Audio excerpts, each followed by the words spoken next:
അമ്മേ പരിശുദ്ധയമ്മേ, അമ്മേ പരിശുദ്ധമേ, ദൈവമാതാവേ, കൃപാസനത്തിലൂടെ ഞങ്ങൾക്കും ഞങ്ങളുടെ ദേശത്തിനും അമ്മ മാധ്യസ്ഥം തേടിത്തന്ന എല്ലാ അനുഗ്രഹങ്ങൾക്കും കൃപകൾക്കും ഞങ്ങളിപ്പോൾ ഹൃദയം നിറഞ്ഞ നന്ദി പറയുന്നു.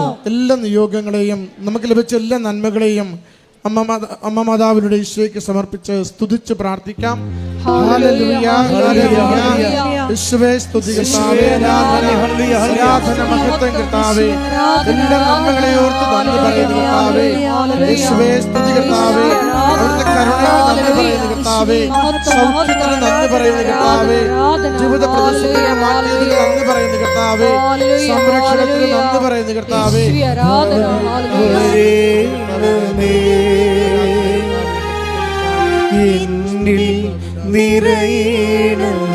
പരിശുദ്ധ പരമ ദിവ്യകാരുണ്യത്തിന് ആരാധനയും സ്തുതിയും പുകഴ്ചയും ഉണ്ടായിരിക്കട്ടെ.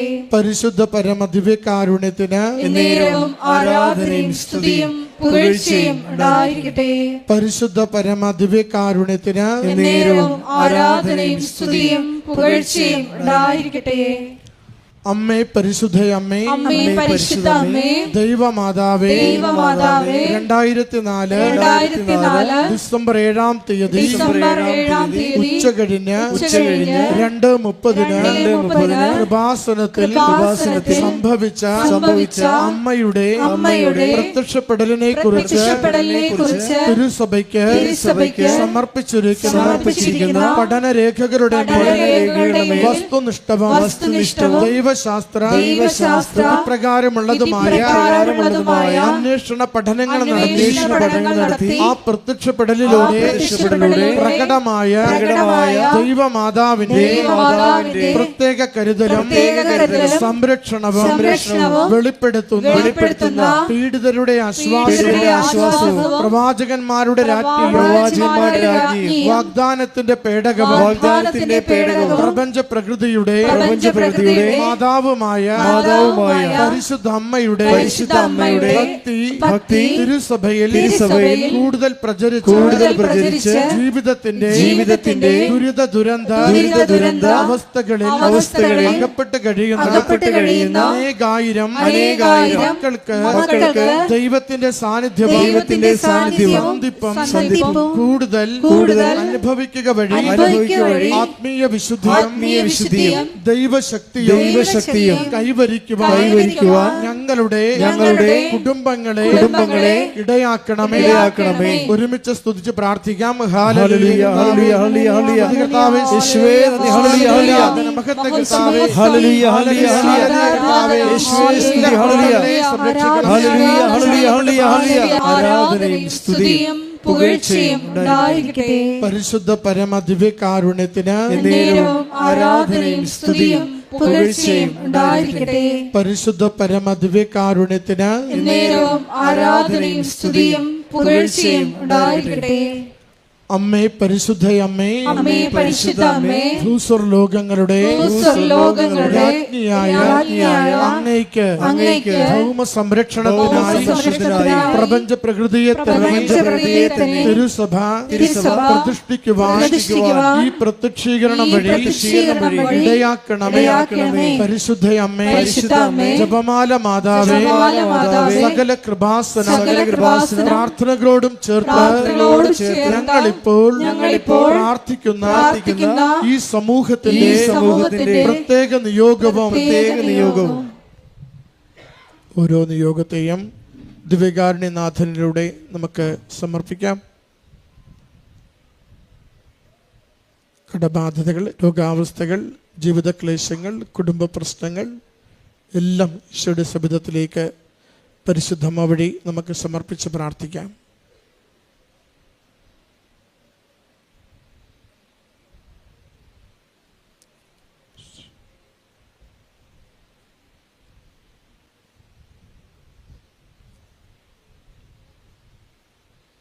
അമ്മയുടെ അമ്മയുടെ പ്രത്യക്ഷീകരണത്തിന്റെ ഈ അനുഗ്രഹവേളയിൽ ഞങ്ങൾക്ക് സാധിച്ചു തരുവാൻ കനിയണമേ.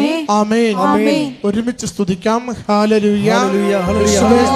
ആരാധന കർത്താവേ, മഹത്വം കർത്താവേ, അനുഗ്രഹിക്കണമേ കർത്താവേ, സൗഖ്യപ്പെടുത്തണമേ കർത്താവേ, വഴിതെളിച്ച് കൊടുക്കണമേ കർത്താവേ, ശരണപ്പെട്ട് പ്രാർത്ഥിക്കുന്ന മക്കളുടെ മേൽ കരുണയായിരിക്കണമേ കർത്താവേ.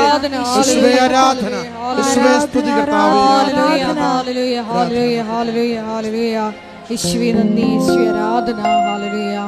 നമുക്കെല്ലാവർക്കും എഴുന്നേറ്റ് നിന്നുകൊണ്ട് ഗായക സംഘത്തോട് ചേർന്ന് കരങ്ങളടിച്ച് ദൈവസ്നേഹത്തോടെ ദൈവത്തെ മഹത്വപ്പെടുത്തി പാടി പ്രാർത്ഥിക്കാം. നമ്മുടെ ഉടമ്പടിയിലെ ഒത്തിരിയേറെ വിശ്വാസപ്രയോഗ തിരുവസ്തുക്കളുണ്ട്. അപ്പോൾ ഓരോ തലമുറയിലും ഉള്ള ആൾക്കാരോട് എല്ലാം ഇടയ്ക്കിടയ്ക്ക് ഇത് വിശ്വാസ പ്രയോഗ തിരുവസ്തുക്കളെക്കുറിച്ച് പറയണം. അല്ലെങ്കിൽ ഈ ധ്യാനം നമ്മൾ കണ്ടുവരുമ്പോഴിത് ബാക്കിലായി കഴിഞ്ഞാൽ പുതിയ ഉടമ്പടി എടുക്കുന്ന ആൾക്കാർക്ക് ചിലപ്പോൾ അതിൻ്റെ സാക്ഷരത കിട്ടത്തില്ല. കാര്യം ഉടമ്പടി വർക്ക് ചെയ്യണത് നമ്മുടെ അനുഭവങ്ങൾ അറിവിന് അനുപാതികമായിരിക്കും. അനുഭവങ്ങൾ എപ്പോഴും അറിവിന് ആനുപാതികമായിരിക്കും. എന്തുമാത്രം അറിവ് ആ വിഷയത്തിലുണ്ട് അത്രയും അനുഭവങ്ങളാണ് ഉള്ളത്. നിങ്ങൾക്ക് 30% നോളജാണ് ഒരു സബ്ജക്റ്റിലെ ഉടമ്പടി വിഷയത്തിലുണ്ടെങ്കിൽ നിങ്ങളുടെ എക്സ്പീരിയൻസും 30% ആയിരിക്കും. ഇപ്പം ഞങ്ങളെപ്പോലുള്ള ഈ സ്പിരിച്വൽ എൻജിനീയേഴ്സ് എന്ന് പറയുന്ന ആൾക്കാർ നോക്കുന്നത് നിങ്ങളുടെ അറിവിൻ്റെ നിലവാരം വർദ്ധിപ്പിക്കാനുള്ള സാധ്യതയാണ് നോക്കുന്നത്.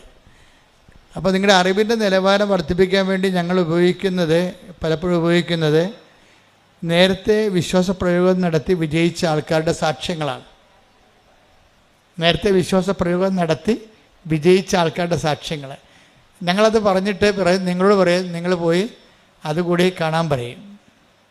ഇപ്പോൾ ഈ പ്രാവശ്യത്തെ കുറേ സാക്ഷ്യങ്ങൾ അങ്ങനെ നല്ലത് വന്നിട്ടുണ്ട്. നല്ലതല്ല, എല്ലാ സാക്ഷ്യങ്ങളും ഗംഭീര സാക്ഷ്യങ്ങളാണ്. കാര്യം ഈ സാക്ഷ്യങ്ങളിലാണ് ഈ ശുശ്രൂഷ നിലനിൽക്കുന്നത്. കാര്യം സാക്ഷ്യങ്ങൾ എന്തിൻ്റെ സാക്ഷ്യങ്ങളാണ് അത് നിങ്ങളറിയണം.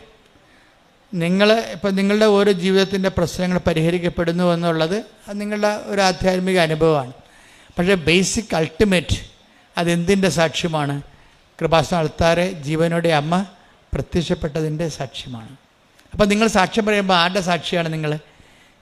അമ്മയുടെ പ്രത്യക്ഷീകരണത്തിന് ജോസഫച്ചനെ പോലെ ഞങ്ങളും സാക്ഷികളാണ്. അതാണ് സംഭവം.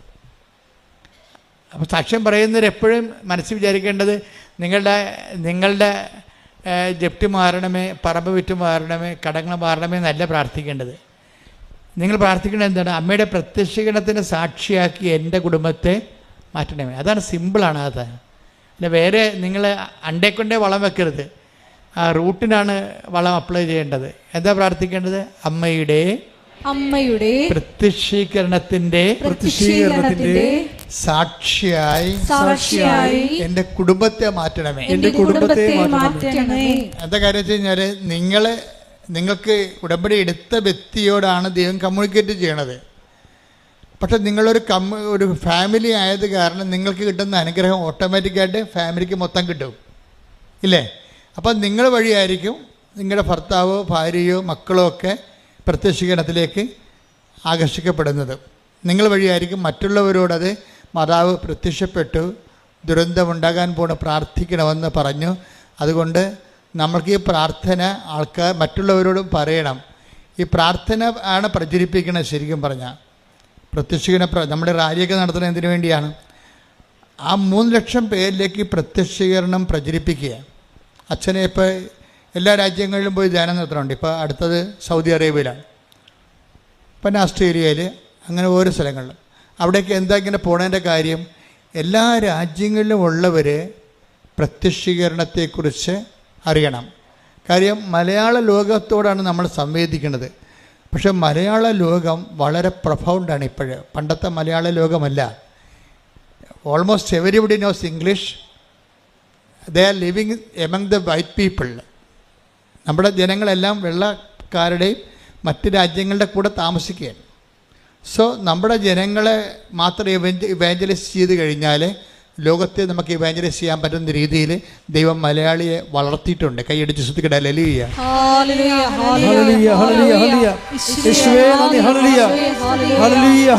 ഉടമ്പടിയുടെ ഭാഗമാകുന്ന അല്ലെങ്കിൽ ഉടമ്പടിയുടെ ഭാഗമാകാൻ വേണ്ടി ദൈവം പ്രത്യേക ദൈവവിളി, അതൊരു വിളിയാണ്. അപ്പം നിങ്ങൾക്ക് രോഗമുണ്ട് എന്നല്ല പറയേണ്ടത്, നിങ്ങൾക്ക് ദൈവമായിട്ട് ഉടമ്പടി ചെയ്യാനുള്ള ദൈവവിളി ഉണ്ടെന്നാണ് പറയേണ്ടത്. You got the point. മനസ്സിലായില്ലേ? നിങ്ങൾക്ക് രോഗമുണ്ടെന്നൊന്നും പറഞ്ഞേക്കരുത്. നിങ്ങൾക്ക് അതിൻ്റെ ബേസിൽ നിങ്ങൾക്ക് ജോലിയില്ല എന്ന് നെഗറ്റീവായിട്ടല്ല പറയേണ്ടത്. നിങ്ങൾക്ക് ഈ ഒരു ഇല്ലായ്മ വെച്ചുകൊണ്ട് ദൈവമായിട്ട് ഉടമ്പടി ചെയ്യാനുള്ള ഒരു യോഗ്യതയുണ്ട്. ശ്രുതിക്കട്ടെ. ഹല്ലേലൂയ. ചില ആൾക്കാർ ജീവിതത്തിൽ പറയും, എൻ്റെ അച്ചോ ഞാൻ മടുത്ത് ആ വിഷയത്തിൽ എൻ്റെ മതിയും കൊതിയും വന്നിരിക്കുകയാണ്. ചിലപ്പോൾ അവർക്ക് ഇൻട്രസ്റ്റ് ഉള്ള കാര്യമായിരിക്കും. ചിലപ്പോൾ ഭക്ഷണം കഴിക്കുന്ന ആൾക്കാരായിരിക്കും, അത് ഭക്ഷണത്തോട് ഇൻട്രസ്റ്റ് ഉള്ള ആളായിരിക്കും. ചിലപ്പോൾ സിനിമയോട് ഇൻട്രസ്റ്റ് ഉള്ള ആളായിരിക്കും. ചിലർക്ക് പാട്ട് കേട്ട് ഇൻട്രസ്റ്റ് ഉള്ള, ചിലർക്ക് കുഞ്ഞുങ്ങളെ വളർത്തുന്നതിൽ ഭയങ്കര ഇൻട്രസ്റ്റ് ഉള്ള ആൾക്കാരുണ്ട്. ഒരു തട്ട് കിട്ടുന്നവരെ നമുക്കെല്ലാം ഇൻട്രസ്റ്റ് ആയിരിക്കും. എല്ലാത്തിലും തട്ടിരിപ്പുണ്ടേ. അറിയാതെ ഒന്നും ചാടി വീടിയാക്കരുത്. അമിതമായ ആവേശം ഒന്നിനും കാണിക്കരുത്. എല്ലാത്തിലും തട്ടിരിപ്പുണ്ട്. എന്താ കാര്യം വെച്ച് കഴിഞ്ഞാൽ, നമ്മുടെ ഭൂമി ദൈവം ഡിസൈൻ ചെയ്തപ്പോൾ സ്വർഗത്തെ പ്രീസപ്പോസ് ചെയ്തുകൊണ്ടാണ് ഡിസൈൻ ചെയ്തിരിക്കുന്നത്. പറഞ്ഞ മനസ്സിലായില്ലേ? നമ്മുടെ ഭൂമിയും അതിലുള്ള മനുഷ്യൻ്റെ വാഴ്വും ദൈവം ക്രമീകരിച്ചപ്പോൾ സ്വർഗത്തെ പ്രീസപ്പോസ് ചെയ്തിട്ടുണ്ടാണ്. അതായത് സ്വർഗത്തെ അവലംബമാക്കിയിട്ടാണ് നമ്മുടെ ഇവിടുത്തെ ജീവിതം ദൈവം ഡിസൈൻ ചെയ്തിരിക്കുന്നത്. അതുകൊണ്ട് തന്നെ നിങ്ങൾക്ക് ഇവിടെ സ്വർഗം ഉണ്ടാക്കാമെന്നുള്ള ഐഡിയ ആ വെള്ളം വാങ്ങി വെച്ചാൽ മതി, നടക്കത്തില്ല. അതുകൊണ്ട് നിങ്ങൾക്ക് എന്നാ പറ്റണമെന്ന് വെച്ച് കഴിഞ്ഞാൽ, നിങ്ങൾ അമിതമായ ആവേശ സ്നേഹങ്ങൾ പിള്ളേരോട് കാണിച്ചാൽ കുറച്ച് കഴിയുമ്പോൾ, അവർ കല്യാണം കഴിച്ച് കഴിയുമ്പോൾ നിങ്ങൾക്ക് അവർ തട്ട് കിട്ടി കഴിയുമ്പോൾ മനസ്സിലാവും, വെറുതെ ആവശ്യമില്ലാതെ അതൊക്കെ എല്ലാത്തിനും. ഇത് തന്നെ ഭർത്താവിനോട് കാണിക്കുന്ന സ്നേഹവും, ഇത് തന്നെ ഭാര്യയോട് കാണിക്കുന്ന സ്നേഹവും, ഇനി നിങ്ങളുടെ പ്രൊഫഷനോട് കാണിക്കുന്ന സ്നേഹവും എല്ലാം ദൈവത്തിൻ്റെ സ്നേഹത്തെ കണ്ടറിയണവരെ ബാക്കി എന്തിനും നമുക്ക് മതിയും കൊതിയും വരും. തീർന്നെന്ന് പോകും. ആൾക്കാർ പറയും, ഓ മതിയും കൊതിയും തീർന്ന്. എന്നിട്ട് അങ്ങനെ നിങ്ങൾ തലയെ കൈ വെച്ചുകൊണ്ട് പറയും, ഓ അതിന് ഞാൻ മതിയും കൊതിയും തീർന്നിരിക്കണമെന്ന് പറയും. എന്താ ഭൂമിയുടെ അവസ്ഥ അതാ. ഇനി മതിയും കൊതിയും തീരാത്ത ഒരു സംഭവം എന്ന് പറയുന്നത് ദൈവത്തോടുള്ള സ്നേഹമാണ്. ഞാൻ നിങ്ങളോട് പറയുന്നു, നിങ്ങൾ ഉടമ്പടി ചെയ്യുന്നു, നിങ്ങളുടെ വിശ്വാസം വേണമെന്ന് ഞാനൊരിക്കലും പറയാതെ. You must not have faith. നിങ്ങൾക്ക് വിശ്വാസം ആവശ്യമില്ല. കാര്യം ദൈവത്തിന് അത് ആവശ്യമില്ലാത്ത കൊണ്ടാണ്. നിങ്ങൾക്ക് വിശ്വാസം ആവശ്യമില്ല. എന്താ കാര്യം? ദൈവത്തിനത് ആവശ്യമില്ലാത്തത് കൊണ്ടാണ്. എന്താ കാര്യം? നമ്മുടെ വിശ്വാസത്തിലല്ല ദൈവം ജീവിക്കുന്നത്. ആണോ? അല്ല. നമ്മുടെ വിശ്വാസത്തിലേക്ക് ദൈവം ഉണ്ടാകുമോ? അപ്പം നമ്മുടെ വിശ്വാസത്തിലല്ല ദൈവത്തിൻ്റെ നിലനിൽപ്പ്. പിന്നെ എന്താ നമുക്ക് വേണ്ടത്? വിശ്വാസം ഒരു കിൻഡർ ഗാർട്ടൻ പരിപാടിയാണ്. എന്ന് വെച്ച് കഴിഞ്ഞാൽ നഴ്സറി കുഞ്ഞുങ്ങൾ ഇല്ലേ, മാങ്ങ എന്നൊരു പടം കാണിച്ചിട്ട് അവിടെ മാംഗോ എന്ന് എഴുതി വെക്കും അല്ലേ? അതാണ് വിശ്വാസത്തിൻ്റെ നിലവാരം. അത്രേ ഉള്ളൂ. എ ബി സി ഡി നോളജാണ് വിശ്വാസം എന്ന് പറയണത്. നിങ്ങൾ ഓരോ കാര്യം ചെയ്യുമ്പോഴും ഉടമ്പടി ഇതൊന്നും വർക്കൗട്ട് ചെയ്ത്, വിശ്വാസം ഒന്നും ഉടമ്പടി വർക്കൗട്ട് ചെയ്തില്ല. എന്ന് വെച്ച് കഴിഞ്ഞാൽ ഉടമ്പടിയിൽ ഉപയോഗിക്കുന്നത്, ഇപ്പം നമ്മൾ അച്ഛൻ എപ്പോഴും പറയത്തില്ലേ, മണ്ണെണ്ണ. ചില സ്റ്റൗവിലൊക്കെ മണ്ണെണ്ണ മതി അല്ലേ? വിറകുണ്ട്. നമ്മൾ വിറക് ഉപയോഗിച്ചിരുന്നതാണ്. അതിനുശേഷം നമ്മൾ മണ്ണെണ്ണ സ്റ്റൗവൊക്കെ ഉപയോഗിക്കാൻ തുടങ്ങി ഇല്ലേ? അപ്പോൾ അതിന് ശേഷമാണ് നമ്മൾ പിന്നീട് ഗ്യാസിലോട്ടൊക്കെ കൺവേർട്ട് ചെയ്ത് വന്നു. പിന്നീട് അത് കറണ്ടിലേക്ക്. അപ്പോൾ ഊർജത്തിൻ്റെ സ്രോതസ്സുകൾ വ്യത്യാസപ്പെടുന്നുണ്ടല്ലേ? ആദ്യം വിറക്, പിന്നെ മണ്ണെണ്ണ, പിന്നെ അത് കഴിഞ്ഞിട്ട് ശേഷം നമ്മൾ ഗ്യാസ് ഉപയോഗിച്ചു. ഇപ്പോൾ നമ്മൾ കറണ്ട് ഉപയോഗിക്കുന്നു. അപ്പോൾ ഊർജ്ജം ഇങ്ങനെ മാറി. പെട്ടെന്നാണ് ഈ ഊർജ്ജമാറ്റം അടുക്കളയിൽ സംഭവിക്കുന്നത്. ഇതുപോലെ തന്നെയാണ് ഈ ഉടമ്പടിയിൽ വരുമ്പോൾ നമ്മൾ വിറക് ഉപയോഗിക്കാൻ പറ്റത്തില്ല. പണ്ടത്തെ വിശ്വാസം ഉപയോഗിക്കാൻ പറ്റത്തില്ല. അതിന് കുറേ കരിയും പുകയൊക്കെ ഉണ്ടാകും. അതാണ് പ്രശ്നം. പിന്നെ അതിൻ്റെ അകത്ത് ഉപയോഗിക്കുന്നത് പ്രത്യാശയമല്ല. അതിൻ്റെ അകത്ത് നമുക്ക് ഇത് കഴിഞ്ഞ് പിന്നെ മണ്ണെണ്ണ ഉപയോഗിക്കാൻ പറ്റണം. അതിൻ്റെ അകത്ത് ഉപയോഗിക്കുന്നത് അതായത് റിഫൈൻഡ് ലവ് ആണ്. ലവ് അല്ല ശരിക്കും പറഞ്ഞാൽ ഉടമ്പടി ഉപയോഗിക്കേണ്ടത് റിഫൈൻഡ് ലവ് ആണ്. റിഫൈൻഡ് ലവ് എന്ന് പറഞ്ഞാൽ എന്താണ്? ശുദ്ധീകരിച്ച സ്നേഹം. പറഞ്ഞ മനസ്സിലായില്ലേ? റിഫൈൻഡ് ലവ്, ശുദ്ധീകരിച്ച സ്നേഹം. ഈ ശുദ്ധീകരിച്ച സ്നേഹമാണ് നമ്മൾ ഉടമ്പടിയിൽ ഉപയോഗിക്കേണ്ടത്. അപ്പോഴാണ് ഈ സാധനം പെട്ടെന്ന് കത്തണത്.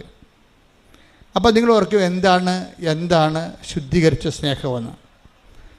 ഞാൻ കഴിഞ്ഞ ദിവസങ്ങൾ ഒന്ന് ശ്രദ്ധിച്ച മക്കളെ. യേശുവേ സ്തോത്രം. ഹല്ലേലൂയ.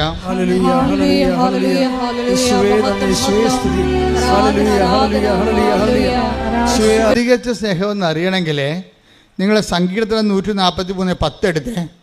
അങ്ങയുടെ ഹിതം അനുവർത്തിക്കാൻ. ഏറ്റു പറഞ്ഞ അങ്ങയുടെ ഹിതം അനുവർത്തിക്കാൻ എന്നെ പഠിപ്പിക്കണമേ. എന്തെന്നാൽ അവിടുന്നാണ് എന്റെ ദൈവം. അങ്ങയുടെ നല്ല ആത്മാവ് എന്നെ നിരപ്പുള്ള വഴിയിലൂടെ നയിക്കട്ടെ. അപ്പം അതാണ് റിഫൈൻഡ് ലവ് എന്ന് പറയുന്നത്.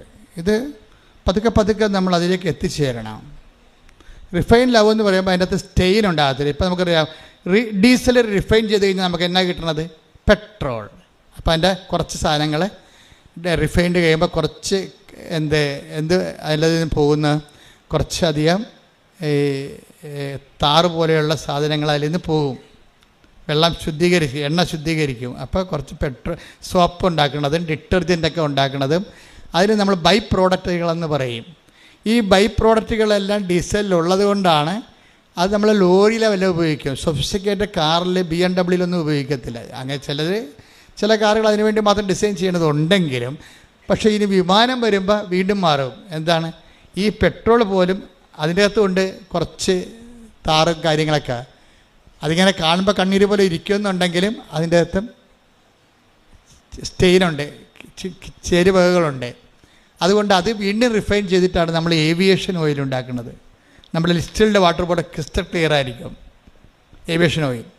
ഈ ഏവിയേഷൻ ഓയിലിലേക്കുള്ള ഈ താറിൻ്റെ വളർച്ചയില്ലേ, താറാണല്ലോ പിന്നീട് ഡീസലായിട്ടും പിന്നീട് പെട്രോളായിട്ടും പിന്നീട് ഏവിയേഷൻ ഓയിലായിട്ടും വരുമ്പോൾ ഈ താറ് ഇങ്ങനെ അത് റിഫൈൻ ചെയ്തിട്ട് വരണത് ഈ ഡിസ്റ്റിൽഡ് വാട്ടർ പോലെ നമ്മുടെ കുത്തുവെക്കുമ്പോൾ ഉപയോഗിക്കുന്ന വെള്ളമില്ലേ, ഇഞ്ചക്ഷൻ വെള്ളത്തിൻ്റെ അതേ ക്രിസ്റ്റൽ ക്ലിയറിലേക്ക് ഈ റിഫൈൻഡ് വരും.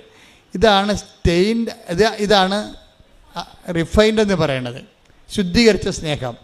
കാര്യം നമ്മളുടെ എല്ലാ ദൈവസ്നേഹത്തിലും നമ്മളുടെ ആത്മാവുണ്ട് അതിൻ്റെ അകത്ത്. ഇപ്പം നമ്മളെ ദൈവത്തെ സ്നേഹിക്കുന്നു. ഇപ്പോൾ പശുവിനെ നമ്മൾ സ്നേഹിക്കുന്നു അല്ലേ?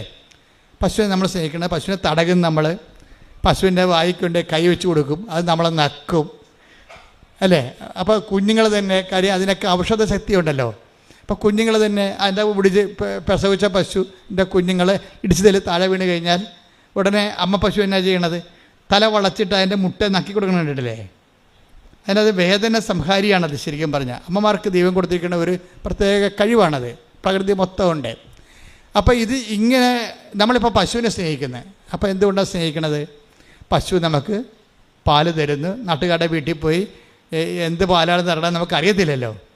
അപ്പോൾ അതുകൊണ്ട് നമുക്ക് ശുദ്ധമായ പാല് കിട്ടാൻ വേണ്ടി നമ്മൾ പശുവിൻ്റെ ഇടയ്ക്ക് നമ്മൾ സ്നേഹിക്കുന്നു. പശുവിന് പുല്ല് കൊടുക്കുന്നു, കാടി കൊടുക്കുന്നു, കാറ്റിൽ കൊടുക്കുന്നു, ഓക്കെ കൊടുക്കുന്നു, പുഷ്ടി കൊടുക്കുന്നു. അങ്ങനെ ഓരോ സാധനം കൊടുത്തിട്ട് നമ്മുടെ പാല് കൂടുന്നുണ്ടോ നമ്മൾ നോക്കുന്നു, അളന്ന് നോക്കുന്നു, എന്നിട്ട് പിന്നെ കലക്കി നോക്കുന്നു, പിന്നെ ഗ്ലാസ്സിലെടുത്തിട്ട് കുലുക്കി നോക്കുന്നു. കാര്യം എന്താ? അതായത് ഈ പാലിൻ്റെ തടിപ്പ് കുറഞ്ഞാൽ കൂടിയെന്നറിയാൻ വേണ്ടി കുലുക്കി നോക്കും. അപ്പോൾ തടിപ്പുള്ള പാലുണ്ടാകും. അപ്പോൾ അങ്ങനെ വരുമ്പോൾ ഇതിനെല്ലാം നമ്മൾ ശ്രദ്ധിക്കും. എന്നിട്ട് നമ്മൾക്ക് അതനുസരിച്ച് നമ്മൾ ഓക്കെ മാറ്റിയെടുത്ത് പുഷ്ടിയാക്കി മാറ്റും. ചിലപ്പോൾ പുളിങ്കുരു കൊടുക്കും, ഇടിച്ചു കൊടുക്കും, പിണ്ണാക്ക്. ഇതെല്ലാം നമ്മുടെ ഉദ്ദേശം പാല് കട്ടിയുള്ളതായിരിക്കണം, ശുദ്ധിയുള്ളതായിരിക്കണം എന്നാണ്. അപ്പോൾ നമ്മൾ സ്നേഹിക്കുകയാണ് ആരാണ്? പശുവിനെ പുഷ്ടി കൊടുത്തും ഓക്കെ കൊടുത്തും സ്നേഹിക്കുക.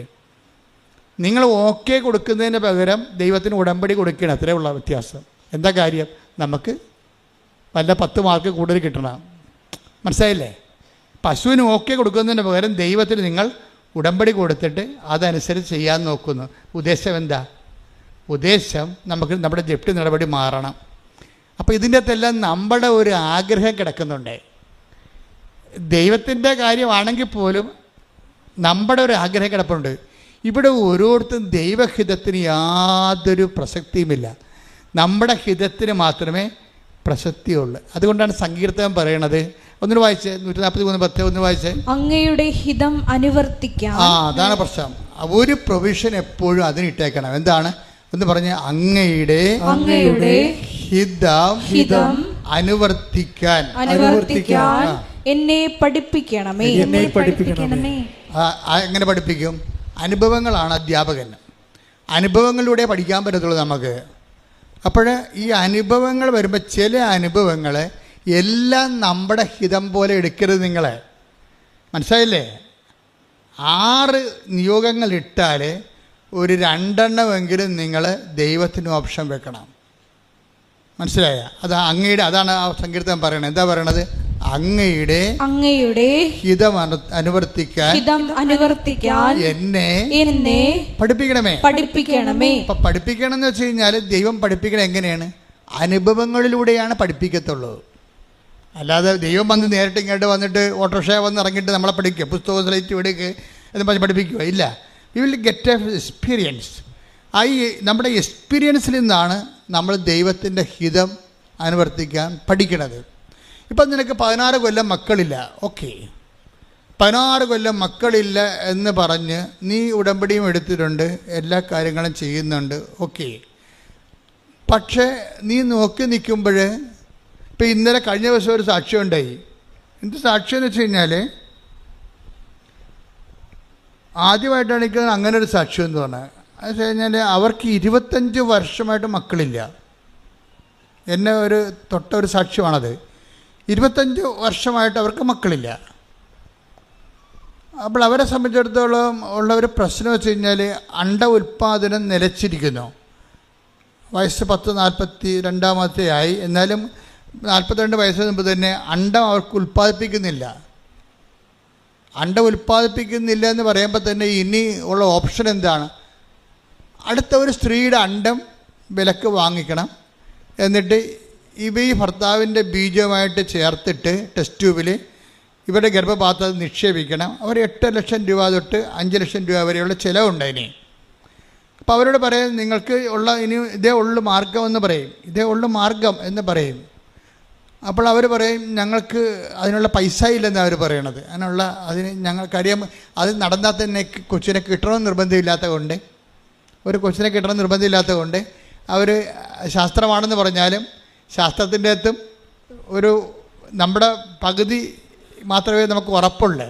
അതുകൊണ്ട് അവർ പറയും അത്രയും പൈസ മുടക്കാനില്ല. അപ്പോൾ ഞങ്ങൾ ആ കൊച്ചിനെ കിട്ടുക എന്നുള്ള ആ ഒരു ചാപ്റ്റർ അവരങ്ങോട്ട് ആ പുസ്തകം അടച്ചു വെക്കും, ചാപ്റ്റർ ക്ലോസ് ചെയ്യും. അപ്പോൾ കൊച്ചിനെ കിട്ടുക എന്നുള്ള അങ്ങനെ 22 വയസ്സ്, 22 വർഷമായി, 23 24 25 വർഷമായിട്ട് മക്കളില്ല. അത് ജീവിക്കുമ്പോൾ അവർക്ക് പെട്ടെന്ന് കൃപാസനത്തെക്കുറിച്ച് ആരോ വന്ന് അവരോട് പറയും, കൃപാസനത്തിൽ ഇങ്ങനെ മാതാവ് കുറേ അത്ഭുതങ്ങൾ ചെയ്യുന്നുണ്ട്. അത്രയേ ഉള്ളൂ. ഫസ്റ്റ് ന്യൂസ് അതാണ്.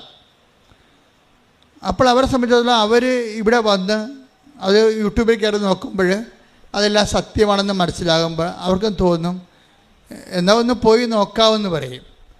അവരങ്ങനെ പോയി നോക്കാൻ വേണ്ടി ആദ്യം വന്ന് ഇവിടെ കണ്ടു കേട്ടു, അവർ പോയി. പിന്നീട് ഒരു പ്രാവശ്യം കൂടി വരാൻ തോന്നി, അങ്ങനെ വന്നു. അവർ ഉടമ്പടി എടുത്തു. ഉടമ്പടി എടുത്തതിന് ശേഷം ഇവർ ചെയ്തുകൊണ്ടിരുന്നത്, ഇവർ ഉടമ്പടി തൈലം എടുത്തിട്ട് എപ്പോഴും വയറ്റെ പുരട്ടിക്കൊണ്ടിരിക്കും. വയറ്റെ പുരട്ടി ആ 1 മാസം പുരട്ടി കഴിഞ്ഞപ്പോൾ തന്നെ അവർ പ്രഗ്നൻ്റായി. അപ്പോൾ എല്ലാവരും പറഞ്ഞ്, ഡോക്ടറും പറഞ്ഞു ഇത് ഭയങ്കര പ്രയാസം, ഇത് കൊച്ചിനെ കിട്ടുമെന്ന് അറിയത്തില്ല. അപ്പോൾ ഈ അമ്മ മാത്രം ഉറപ്പിച്ച് നിൽക്കും. എന്താ കാര്യം? കൊച്ചിനെ മനുഷ്യൻ കൊടുത്തതല്ലല്ലോ, പരിശുദ്ധ അമ്മ കൊടുത്തതല്ലേ. അപ്പോൾ റിസ്ക് മുഴുവനും അമ്മയുടെ കയ്യിലാണ്. അപ്പോൾ പണ്ട് ഈ കൃപാസനത്തിനെതിരെ ഒത്തിരിയേറെ ആക്ഷേപങ്ങളുണ്ടായപ്പോൾ ഞാൻ ഉറച്ചു നിന്ന ഒറ്റ പോയിൻ്റ്, ഞാൻ അമ്മയെ നേരിട്ട് കണ്ടതാണല്ലോ. അപ്പോൾ എനിക്ക് എന്നെ തന്നെ വഞ്ചിക്കാൻ പറ്റത്തില്ലല്ലോ. അപ്പോൾ അതുകൊണ്ട് ആ ഒരു ഉറപ്പ് മാത്രമേ എനിക്കുണ്ടായിരുന്നുള്ളൂ. നിങ്ങൾക്ക് കിട്ടിയ സാക്ഷ്യങ്ങളെന്നൊക്കെ പറഞ്ഞത് വേണമെങ്കിൽ ആർക്ക് വേണമെങ്കിൽ എഴുതി തള്ളാം, പക്ഷേ ചില സാക്ഷ്യങ്ങൾ. പക്ഷേ എന്നെ സംബന്ധിച്ചിടത്തോളം ഇവിടെ നിൽക്കുന്ന സമയത്ത് തന്നെ ആരോ പുറകെ നിൽക്കണമെന്ന് എനിക്ക് തോന്നി. ഞാൻ തിരിഞ്ഞു നോക്കുകയും കാണുന്നത് ഇതുപോലെ സിൽവർ ഗ്രേയിലെ സമയഘടികാരം നെഞ്ചിൽ ചാർത്തിയാണ് അമ്മ നിൽക്കുന്നത്. 10:08 സൂചി കാണിക്കുന്നുണ്ട്. അപ്പം ഞാൻ ഉടനെ, എനിക്ക് പേടിയൊന്നും തോന്നിയില്ല, വിസ്മയമാണ് തോന്നിയത്, സന്തോഷമാണ് തോന്നിയത്. ഞാൻ അതുപോലെ തിരിഞ്ഞ ആൾക്കാരോട് പറഞ്ഞു, ദേ അമ്മ നിൽക്കുന്നു, കയ്യിൽ നെഞ്ചത്ത് എന്താ ക്ലോക്കിരിപ്പുണ്ട്, 10:08 സൂചി കാണിക്കുന്നുണ്ട്. ഈ 10:08 എന്നൊക്കെ ഞാനിങ്ങനെ കണ്ണട വെച്ച് നോക്കിയതൊന്നുമല്ല. ഒറ്റ ലുക്കിൽ അതിൻ്റെ മുഴുവൻ ജ്ഞാനം ദൈവം എൻ്റെ ഹൃദയത്തിലേക്ക് തന്നതാണ്. അമ്മ ചുണ്ടുകൊണ്ടിങ്ങനെ സ്വരത്തിൽ പറഞ്ഞൊന്നുമല്ല. ഞാനിങ്ങോട്ട് തിരികെ ജനങ്ങളോട് പറയണത് മുഴുവനും എന്തോ ദുരന്തമുണ്ടാകാൻ പോകുന്നു, പ്രാർത്ഥിക്കണമെന്നാണ്. അമ്മ സ്വരത്തിൽ പറഞ്ഞ അല്ലത്. അമ്മ നിൽക്കണതിൻ്റെ ആ ഒരു ഒറ്റ ഗ്ലാൻസിൽ തന്നെ എനിക്ക് അത് എൻ്റെ മനസ്സിൽ തർജ്ജമ ചെയ്ത് കിട്ടിയതാണ്. സെക്കൻഡുകൾക്ക് ഒരു സെക്കൻഡിൻ്റെ 1000-1 അംശത്തിൻ്റെ ആ സമയ ചുരുക്കത്തിലാണ് ഇത്രയും കാര്യങ്ങൾ സംഭവിക്കണത്. ഞാൻ ആൾക്കോട് പറയണത് എന്തോ ദുരന്തമുണ്ടാകാൻ പോണ്, പ്രാർത്ഥിക്കണം. ഇപ്പോൾ ഇന്ന് യേശുദാസൻ എന്താ പറഞ്ഞത്? കാന്തിക വലയത്തിൻ്റെ പ്രത്യേകത കാരണം ഭൂമിയുടെ അച്ചുതണ്ട് എന്ന് പറയുന്ന ആ സാങ്കല്പിക സംഭവം തിരിഞ്ഞിരിക്കുകയാണ്. 23 37 മാറിയെന്ന് പറയുമ്പോൾ ഭൂമിയിൽ ചൂട് കൂടിയെന്ന അർത്ഥം, ചൂട് കൂടി. അപ്പോൾ ഇനി നിലച്ചരിയാ സമയത്ത് വെള്ളം ആവിയായി മേലോട്ട് പോവുകയും പൊത്തോ എന്ന് പറഞ്ഞ മഴയായി നമ്മുടെ തലയെ വന്ന് വീഴുകയും ചെയ്യും, പ്രളയം ഉണ്ടാകുകയും ചെയ്യും. ഓൾറെഡി നമ്മൾ 2 പ്രളയം കഴിഞ്ഞതിനുള്ളിൽ അമ്മ പ്രത്യക്ഷപ്പെട്ടതിന് ശേഷം. അപ്പോഴങ്ങനെ വരുമ്പോൾ ദുരന്തങ്ങൾ ഇങ്ങനെ വന്നുകൊണ്ടിരിക്കുകയാണ്, ഓരോ സംഭവങ്ങളും. കഴിഞ്ഞ ദിവസങ്ങളിൽ ഞാനൊരു ക്യാപ്റ്റൻ വർഗീസ് മാത്യുവിനെ കണ്ടു. അപ്പോൾ അദ്ദേഹത്തിൻ്റെ ഒരു സബ്ജക്റ്റ് എന്ന് പറയുന്നത്, അതിന് സബ്ജക്റ്റ് അത് നേവിയിലെ ഒരു ഉദ്യോഗസ്ഥനാണ്, കപ്പലിൽ ജോലി ചെയ്യുന്ന ഇന്ത്യൻ നേവിയുടെ ഒരു ഓഫീസറാണ്, ഉയർന്ന ഓഫീസറാണ്. അപ്പോൾ അദ്ദേഹം ഉടമ്പടി എടുത്തിട്ടുണ്ട്, അമ്മ എടുത്തിട്ടുണ്ട്, അദ്ദേഹത്തിൻ്റെ പ്രായമായ അമ്മ എടുത്തിട്ടുണ്ട്, അപ്പനെടുത്തിട്ടുണ്ട്. അപ്പോൾ ഒരു ഉടമ്പടി ഫാമിലിയാണ്. അപ്പോൾ അദ്ദേഹം കഴിഞ്ഞ ദിവസം എന്നെ കാണാമെന്ന് പറഞ്ഞു, ഞാനൊരു പുതിയ പ്രോജക്റ്റിലേക്ക് പോവുകയാണ്, ഒരു PhD പ്രോജക്റ്റിലേക്ക് പോവുകയാണ്. സബ്ജക്റ്റ് എന്ന് പറയണത് national security and climate change ആണ് എൻ്റെ സബ്ജക്റ്റ് എന്ന് പറയും. ക്ലൈമറ്റ് ചേഞ്ച് എന്ന് വെച്ച് കഴിഞ്ഞാൽ കാലാവസ്ഥ വ്യതിയാനവും ദേശീയ സുരക്ഷയുമാണ് എൻ്റെ സബ്ജക്റ്റ് എന്ന്. അപ്പം നേവിക്കാരുടെ സബ്ജക്റ്റ് എപ്പോഴും ദേശീയ സുരക്ഷയുമായ. അപ്പം ഞാൻ സാറിനോട് ചോദിച്ചേ, ഇതെങ്ങനെയാണ് ഈ കാലാവസ്ഥ വ്യതിയാനവും ദേശീയ സുരക്ഷയുമായിട്ട് ബന്ധപ്പെടുത്തണമെന്ന് ചോദിച്ചത്. അപ്പോൾ പുള്ളിക്കാരൻ പറയണം, ഇപ്പോൾ കാലാവസ്ഥ വ്യതിയാനം എന്ന് പറയുമ്പോൾ ചൈനയുടെ കപ്പൽ പണ്ട് നമ്മുടെ ഇന്ത്യൻ സമുദ്രത്തിൽ കൂടിയാണ് പോയിക്കൊണ്ടിരുന്നത്. ഇപ്പോൾ ചൈനയുടെ കപ്പൽ ഇപ്പോൾ കാനഡയിൽ നിന്ന് എടുക്കുന്ന ചരക്കുകൾ റഷ്യയുടെ വടക്ക് വശത്ത് കൂടി, അവിടെ മലയായിരുന്നു, ഇപ്പോൾ അവിടെ മലയില്ലാത്ത കാരണം ചൈന ഐസ് ബ്രേക്ക് ചെയ്യുന്ന പുതിയ കപ്പലുണ്ടാക്കിയിട്ട് ഈ ഐസിൻ്റെ അകത്ത് കൂടിയാണ് വരണത്. ഐസിൻ്റെ പണ്ടത്തെ കട്ടിയും മലയൊന്നും ഇല്ല. ടൈറ്റാനിക്കിനൊക്കെ ഇടിച്ചത് കറുത്ത അറ്റ്ലാന്റിക്കിലെ മഞ്ഞ് കട്ടമൊന്നും കടലിലില്ല. കടലിങ്ങനെ വെള്ളം പോലെ ആയിപ്പോയി. ദാറ്റ് മീൻസ് ഭൂമിക്ക് നല്ലവണ്ണം പനി വരുന്നുണ്ട്. ടെമ്പറേച്ചർ ഭൂമിയുടേത് 15 ആയിരുന്നു, ഇപ്പോൾ 17 ആയെന്ന് പറഞ്ഞു. അപ്പോൾ 17 ആയെന്ന് എങ്ങനെ ആയതാണ്? പണ്ട് 200 കൊല്ലം കൊണ്ട് 1.1 ടെമ്പറേച്ചർ കൂടിയത്. അതിന്ന് 20 കൊല്ലം കൊണ്ട് 2 പോയിൻ്റ് കൂടിയിരിക്കുകയാണ്. 0.1 ടെമ്പറേച്ചർ കൂടിയത് 200 കൊല്ലം മുമ്പ്. ഇപ്പോഴത് 20 കൊല്ലം കൊണ്ട് 2 പോയിൻ്റ് കൂടി. 15 എന്നുള്ള ഭൂമിയുടെ സ്വാഭാവികമായ കോമൺ ടെമ്പറേച്ചർ 17 വന്നപ്പോൾ ധ്രുവപ്രദേശങ്ങൾ ഉരുകാൻ തുടങ്ങി. അപ്പം അങ്ങനെ വന്നു കഴിഞ്ഞാൽ തീരദേശത്ത് വെള്ളം കയറും. തീരദേശത്ത് വെള്ളം കയറിക്കഴിഞ്ഞാൽ ജനങ്ങളെ മാറ്റിപ്പാർപ്പിക്കേണ്ടി വരും. മാറ്റിപ്പാർപ്പിക്കേണ്ടി വന്നാൽ ആലപ്പുഴക്കാരെ കൊണ്ട് കോട്ടയത്ത് താമസിപ്പിക്കേണ്ടി വരും. അപ്പോൾ പിന്നെ ആലപ്പുഴ ആര് താമസിക്കും? അതാണ് പ്രശ്നം. ആലപ്പുഴ ആര് താമസിക്കും? ആലപ്പുഴ വേലിയിറക്കം വരുമ്പോൾ ഈ ഇറക്കമുണ്ടല്ലോ, ലൂണാറാണല്ലോ സംഭവം, ചന്ദ്രനാണല്ലോ വെള്ളത്തെ കേന്ദ്രീകരിക്കുന്നതും വിടുന്നതും ആകർഷണം. ചന്ദ്രഭൂമിയുടെ അടുത്തേക്ക് വരുമ്പോൾ വെള്ളം എല്ലാം കൂടി ചന്ദ്രൻ്റെ അടുത്തേക്ക് ചെല്ലും. അപ്പോൾ ഇറക്കം ഉണ്ടാവും. അപ്പോൾ വേറെ സ്ഥലത്ത് കയറ്റം ഉണ്ടാവും. ചന്ദ്രൻ അവിടെ നിന്ന് മാറി പുറകോട്ട് വരുമ്പോൾ വെള്ളം താഴേക്ക് ഇറങ്ങി വരും. അപ്പോൾ 6 മണിക്കൂറാണ് ചന്ദ്രൻ്റെ മാറ്റം വരണത്. ഈ മാറ്റത്തിനുള്ളിൽ ആൾക്കാർ ഒഴിഞ്ഞുപോയ 12 കിലോമീറ്ററിലേക്ക് ഭീകരന്മാർ വരുമെന്നാണ് അവർ പറയണത്. അതാണ് വിഷയം. അതാണ് നാഷണൽ സെക്യൂരിറ്റി. നോക്കിയേ, ആ പഠനം പോണ പോക്ക് കണ്ടില്ലേ? അവിടെ കള്ളക്കടത്തും ആയുധ വ്യാപാരവും ഒക്കെ നടക്കും. അപ്പം നമ്മുടെ ഗുജറാത്തിൻ്റെ തീരത്ത് നടന്ന പോലെ ഈ മേഖലയിൽ നടക്കും. അതാണ് national security, climate change and national security. ഒരു ഉയർന്ന നേവി ഓഫീസറിൻ്റെ പുതിയ പഠനങ്ങളിലെ സബ്ജക്റ്റുകളാണ്. അപ്പം ഞാനിത് കേട്ടപ്പോൾ ഞാനോട് ദൈവമേ, 2004 ഡിസംബർ 7 അമ്മ പറഞ്ഞത് എന്താ? ഈ ക്ലൈമറ്റ് ചേഞ്ചിൻ്റെ ഉടുപ്പാണ് ഇട്ടിരിക്കുന്നത്. കണ്ടില്ലേ, സിൽവർ ഗ്രേ, കാർമേഘത്തിൻ്റെ കളറ്. എന്താണ്? ദുരന്തം ഉണ്ടാകാൻ പോണ്, പ്രാർത്ഥിക്കണം. ഈ പ്രത്യക്ഷീകരണത്തിൻ്റെ ഇന്ന് മുതൽ ഡിസംബർ 1 മുതൽ ആരംഭിക്കുകയാണ്. പ്രത്യക്ഷീകരണത്തിൻ്റെ ആ സന്ദേശം കൈമാറുന്ന ഇന്ന് മുതൽ ഡിസംബർ 7 വരെ ഉള്ള ദിവസങ്ങൾ നമുക്ക് പ്രാർത്ഥനയുടെ ദിവസങ്ങളാണ്. കാര്യം ദൈവം പറഞ്ഞിട്ട് ജനങ്ങളുടെ ജീവനും സ്വത്തും സംരക്ഷിക്കുക. ഇന്ന് യേശുദാസൻ പറഞ്ഞില്ലേ, ദൈവത്തിന് എല്ലാവരോടും പറയാൻ പറ്റത്തില്ല. ആരോട് പറയാൻ പറ്റും? ഈ ഭൂമിയിൽ 800 കോടി ജനങ്ങളുണ്ടെങ്കിൽ ഒരു 10-20 കോടിക്ക് മാത്രമേ ദൈവത്തിനെക്കുറിച്ച് ഒരു വിശ്വാസമുള്ളൂ. ബാക്കി 600 കോടിക്കും വിശ്വാസമില്ല. അപ്പോൾ വിശ്വാസം ഇല്ലാത്തതുകൊണ്ട് ദൈവം എന്ത് പറയാനാ? അപ്പോൾ വിശ്വാസം ഉള്ളവരോട് പറയുമ്പോഴേ ആ വിശ്വാസം ഉള്ളവരുടെ ഉത്തരവാദിത്വം ഈ ബാക്കി 600 കോടിയെ കൂടി സംരക്ഷിക്കേണ്ട വലിയ ഉത്തരവാദിത്വമാണ്. മനസ്സിലായില്ലേ? അതുകൊണ്ട് തന്നെ ഈ ദുരന്തത്തിൻ്റെ സന്ദേശം ഒരു ആഗോള സന്ദേശമാണിത്. അതാണ് സമയം കുറഞ്ഞിരിക്കുന്നു എന്നുള്ള സൂചനയാണ് സമയഘടികാരം നെഞ്ചിൽ ചാർത്തിയത്. ഇതൊന്നും സത്യം പറഞ്ഞാൽ അന്ന് എനിക്ക് അറിയാൻ പാടില്ലായിരുന്നു. ഇന്നിപ്പോൾ അമ്മ പറഞ്ഞതിന് ശേഷം സംഭവിക്കുന്ന ഓരോ സംഭവങ്ങളെക്കുറിച്ചൊക്കെ കാണുമ്പോഴാണ് സമയച്ചുരുക്കം കാണിക്കുന്ന ആളാണ് അമ്മ. സമയത്തിൻ്റെ അധികാരിയാണ്, സഞ്ചാരി മാതാവാണ്. ഓരോ സ്ഥലത്തും ദുരന്തം ഉണ്ടാകാൻ പോകുന്ന സ്ഥലത്ത് വിശ്വാസ ദുരന്തമായാലും ജീവിത ദുരന്തമായാലും യുദ്ധങ്ങളിലൂടെ ഉണ്ടാകുന്ന ദുരന്തമായാലും വിശ്വാസ പരാജയമായാലും വിപ്ലവമായാലും ഒക്കെ എവിടെയാണ് വിശ്വാസം തകർക്കപ്പെടുന്നത് അവിടെ അമ്മയുടെ സാന്നിധ്യമുണ്ട്. അതാണ് സഞ്ചാരം എന്ന് പറയണത്. സഞ്ചാരി മാതാവ്, സമയത്തിൻ്റെ അധികാരി എന്ന് പറയണത്. മാതാവ് ബേസിക്കായിട്ട് സഞ്ചാരിയാണ്.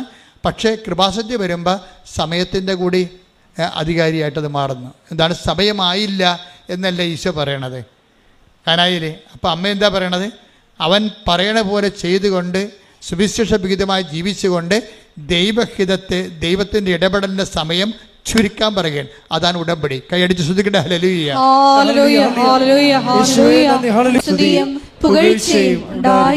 പരിശുദ്ധ പരമ ദിവ്യകാരുണ്യത്തിന് പരിശുദ്ധ പരമ ദിവ്യകാരുണ്യത്തിന്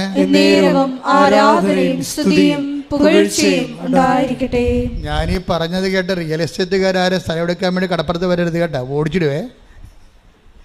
ഇത് വർഷങ്ങൾക്ക് ശേഷം സംഭവിക്കുന്ന വിഷയങ്ങളാണ്.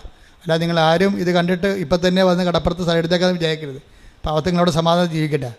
ഈ തലമുറയിലും അടുത്ത തലമുറയിലും ഈ പ്രശ്നങ്ങളൊന്നുമില്ല. പതുക്കെ ഉണ്ടാകുന്ന ചില വിഷയങ്ങളെക്കുറിച്ച് ഗവൺമെൻറ് പഠിക്കുന്നു എന്നുള്ളതാണ് സൂചന. പക്ഷേ നമ്മുടെ സബ്ജക്റ്റ് എന്താണ്? അമ്മ ഇതിക്ക് മുമ്പ് നേരത്തെ പറഞ്ഞിരിക്കുന്നു, നമുക്ക് പ്രാർത്ഥിക്കാൻ സമയമുണ്ട്.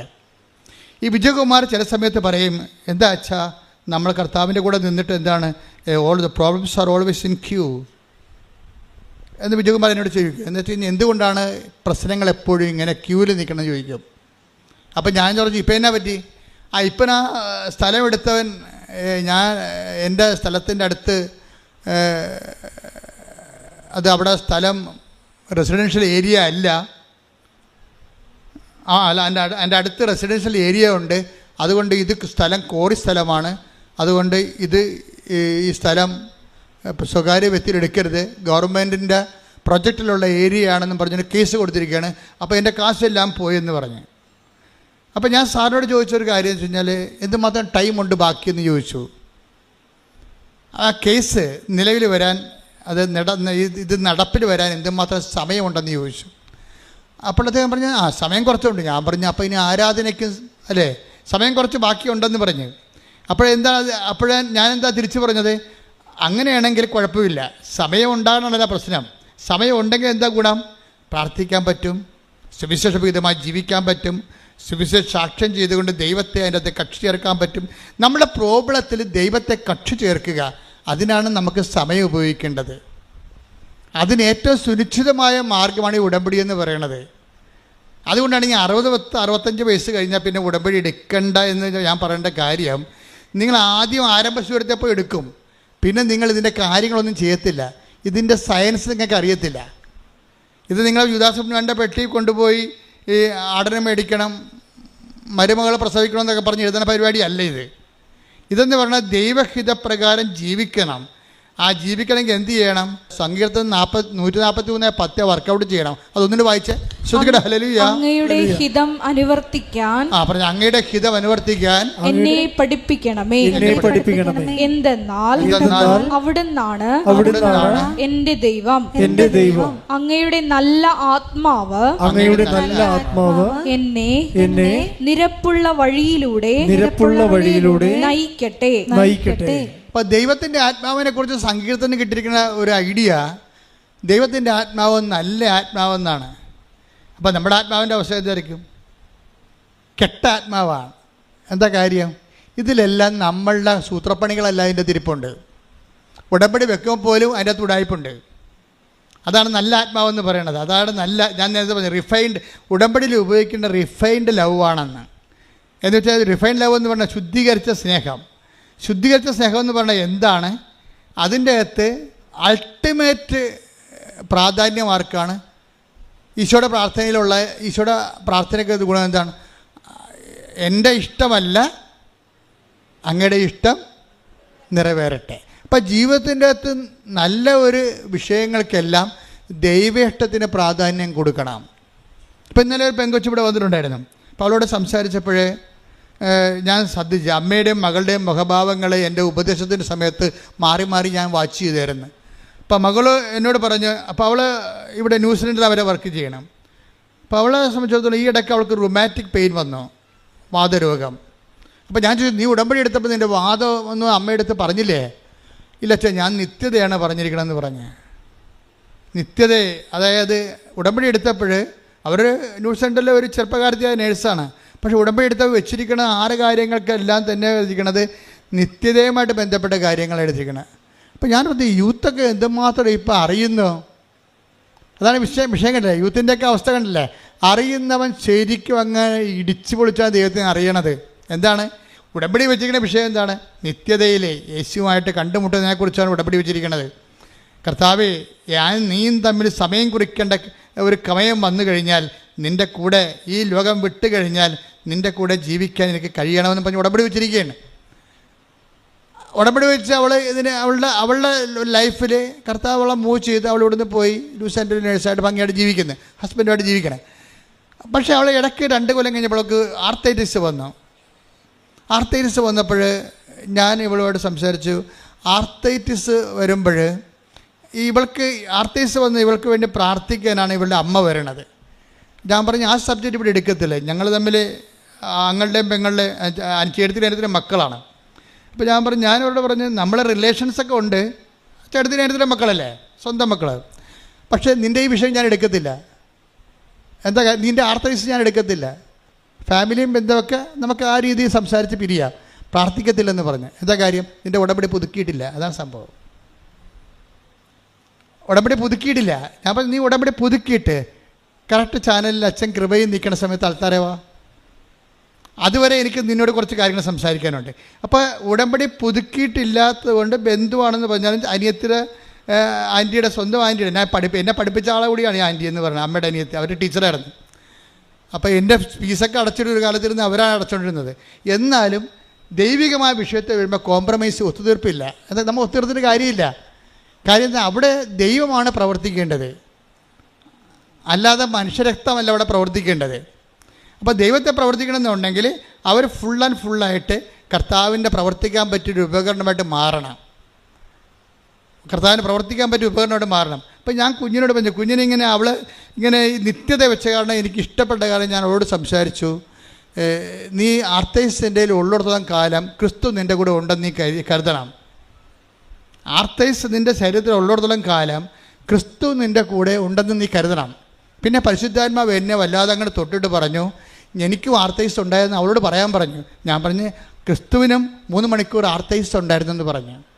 എന്താണ്? അവൻ്റെ വെള്ളം, അവൻ്റെ രക്തമെല്ലാം വാർന്നു പോയി കുരിശിൽ കിടന്നില്ലേ? 3 മണിക്കൂർ നേരം അവന് സ്റ്റിഫ്. ഈ ലേഡിക്ക് സ്റ്റിഫാണ്, അവൾക്ക് സ്റ്റിഫുണ്ട്. ചില സമയത്ത് 5 മിനിറ്റ് 10 മിനിറ്റൊക്കെ ഇങ്ങനെ സ്റ്റിഫായി പോകും. അപ്പോൾ ഞാൻ പറഞ്ഞ് നമ്മുടെ കർത്താവിൻ്റെ ശരീരവും ഒരു ടൈമത്ത് സ്റ്റിഫായിപ്പോയി. അവൻ്റെ ബോഡിയിൽ അവൻ തലേ ദിവസം അവൻ ഭക്ഷണം കഴിച്ചിട്ടില്ല. പത്രോസ് അവനോട് പറയുന്നുണ്ട്, കർത്താവേ, അന്ത്യത്താഴം കഴിക്കുന്ന സമയത്ത് എല്ലാവരും കഴിക്കുമ്പോൾ പത്രോസ് പറയുന്നുണ്ട്, കർത്താവേ നീ കഴിക്കണില്ലേ എന്ന് പത്രോസ് പല പ്രാവശ്യം കർത്താവിനോട് ചോദിക്കുമ്പോൾ കർത്താവ് ഇങ്ങനെ കണ്ണൊക്കെ നിറഞ്ഞങ്ങനെ ഇരുന്നിട്ട് പറയും, കഴിക്കും, നാളെ ഈ സമയത്ത് കഴിക്കുമെന്ന് പറയും.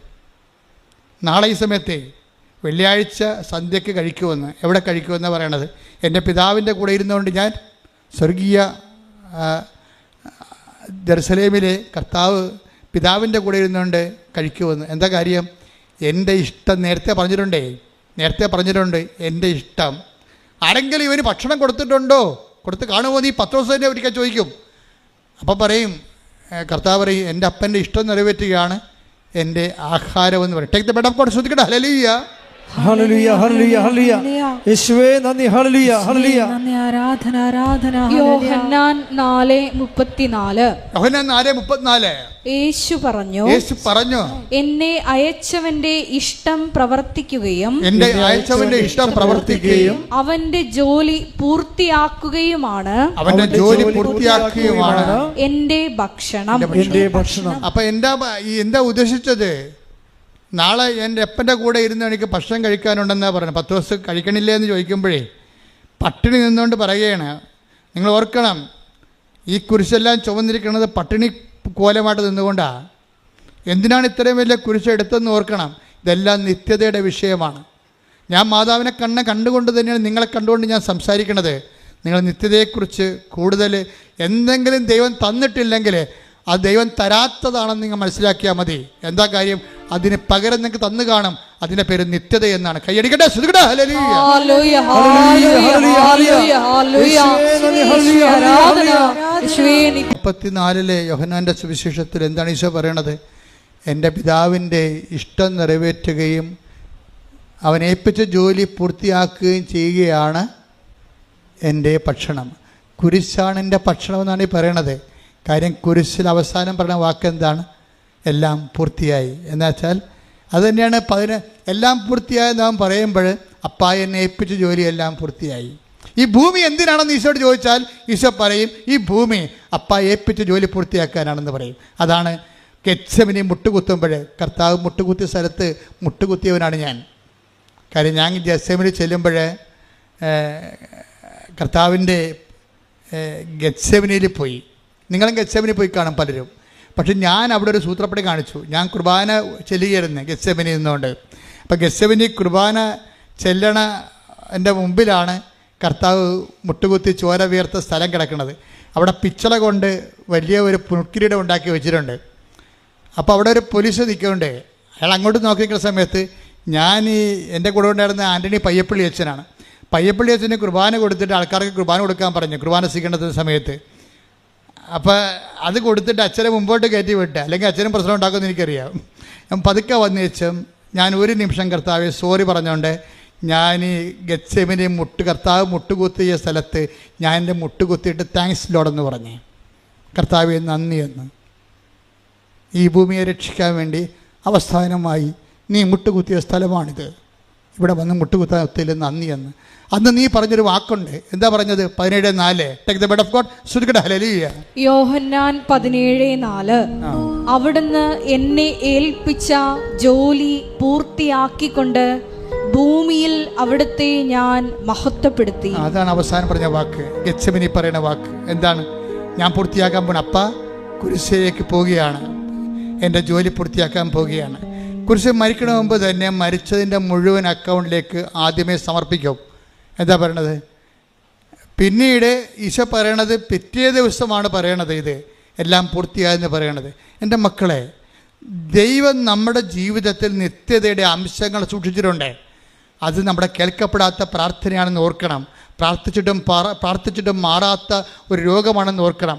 പ്രാർത്ഥിച്ചിട്ടും നന്നാകാത്ത നിൻ്റെ ഹസ്ബൻഡാണെന്ന് ഓർക്കണം. പ്രാർത്ഥിച്ചിട്ടും കിട്ടാത്ത നിൻ്റെ കുഞ്ഞാണെന്ന് ഓർക്കണം.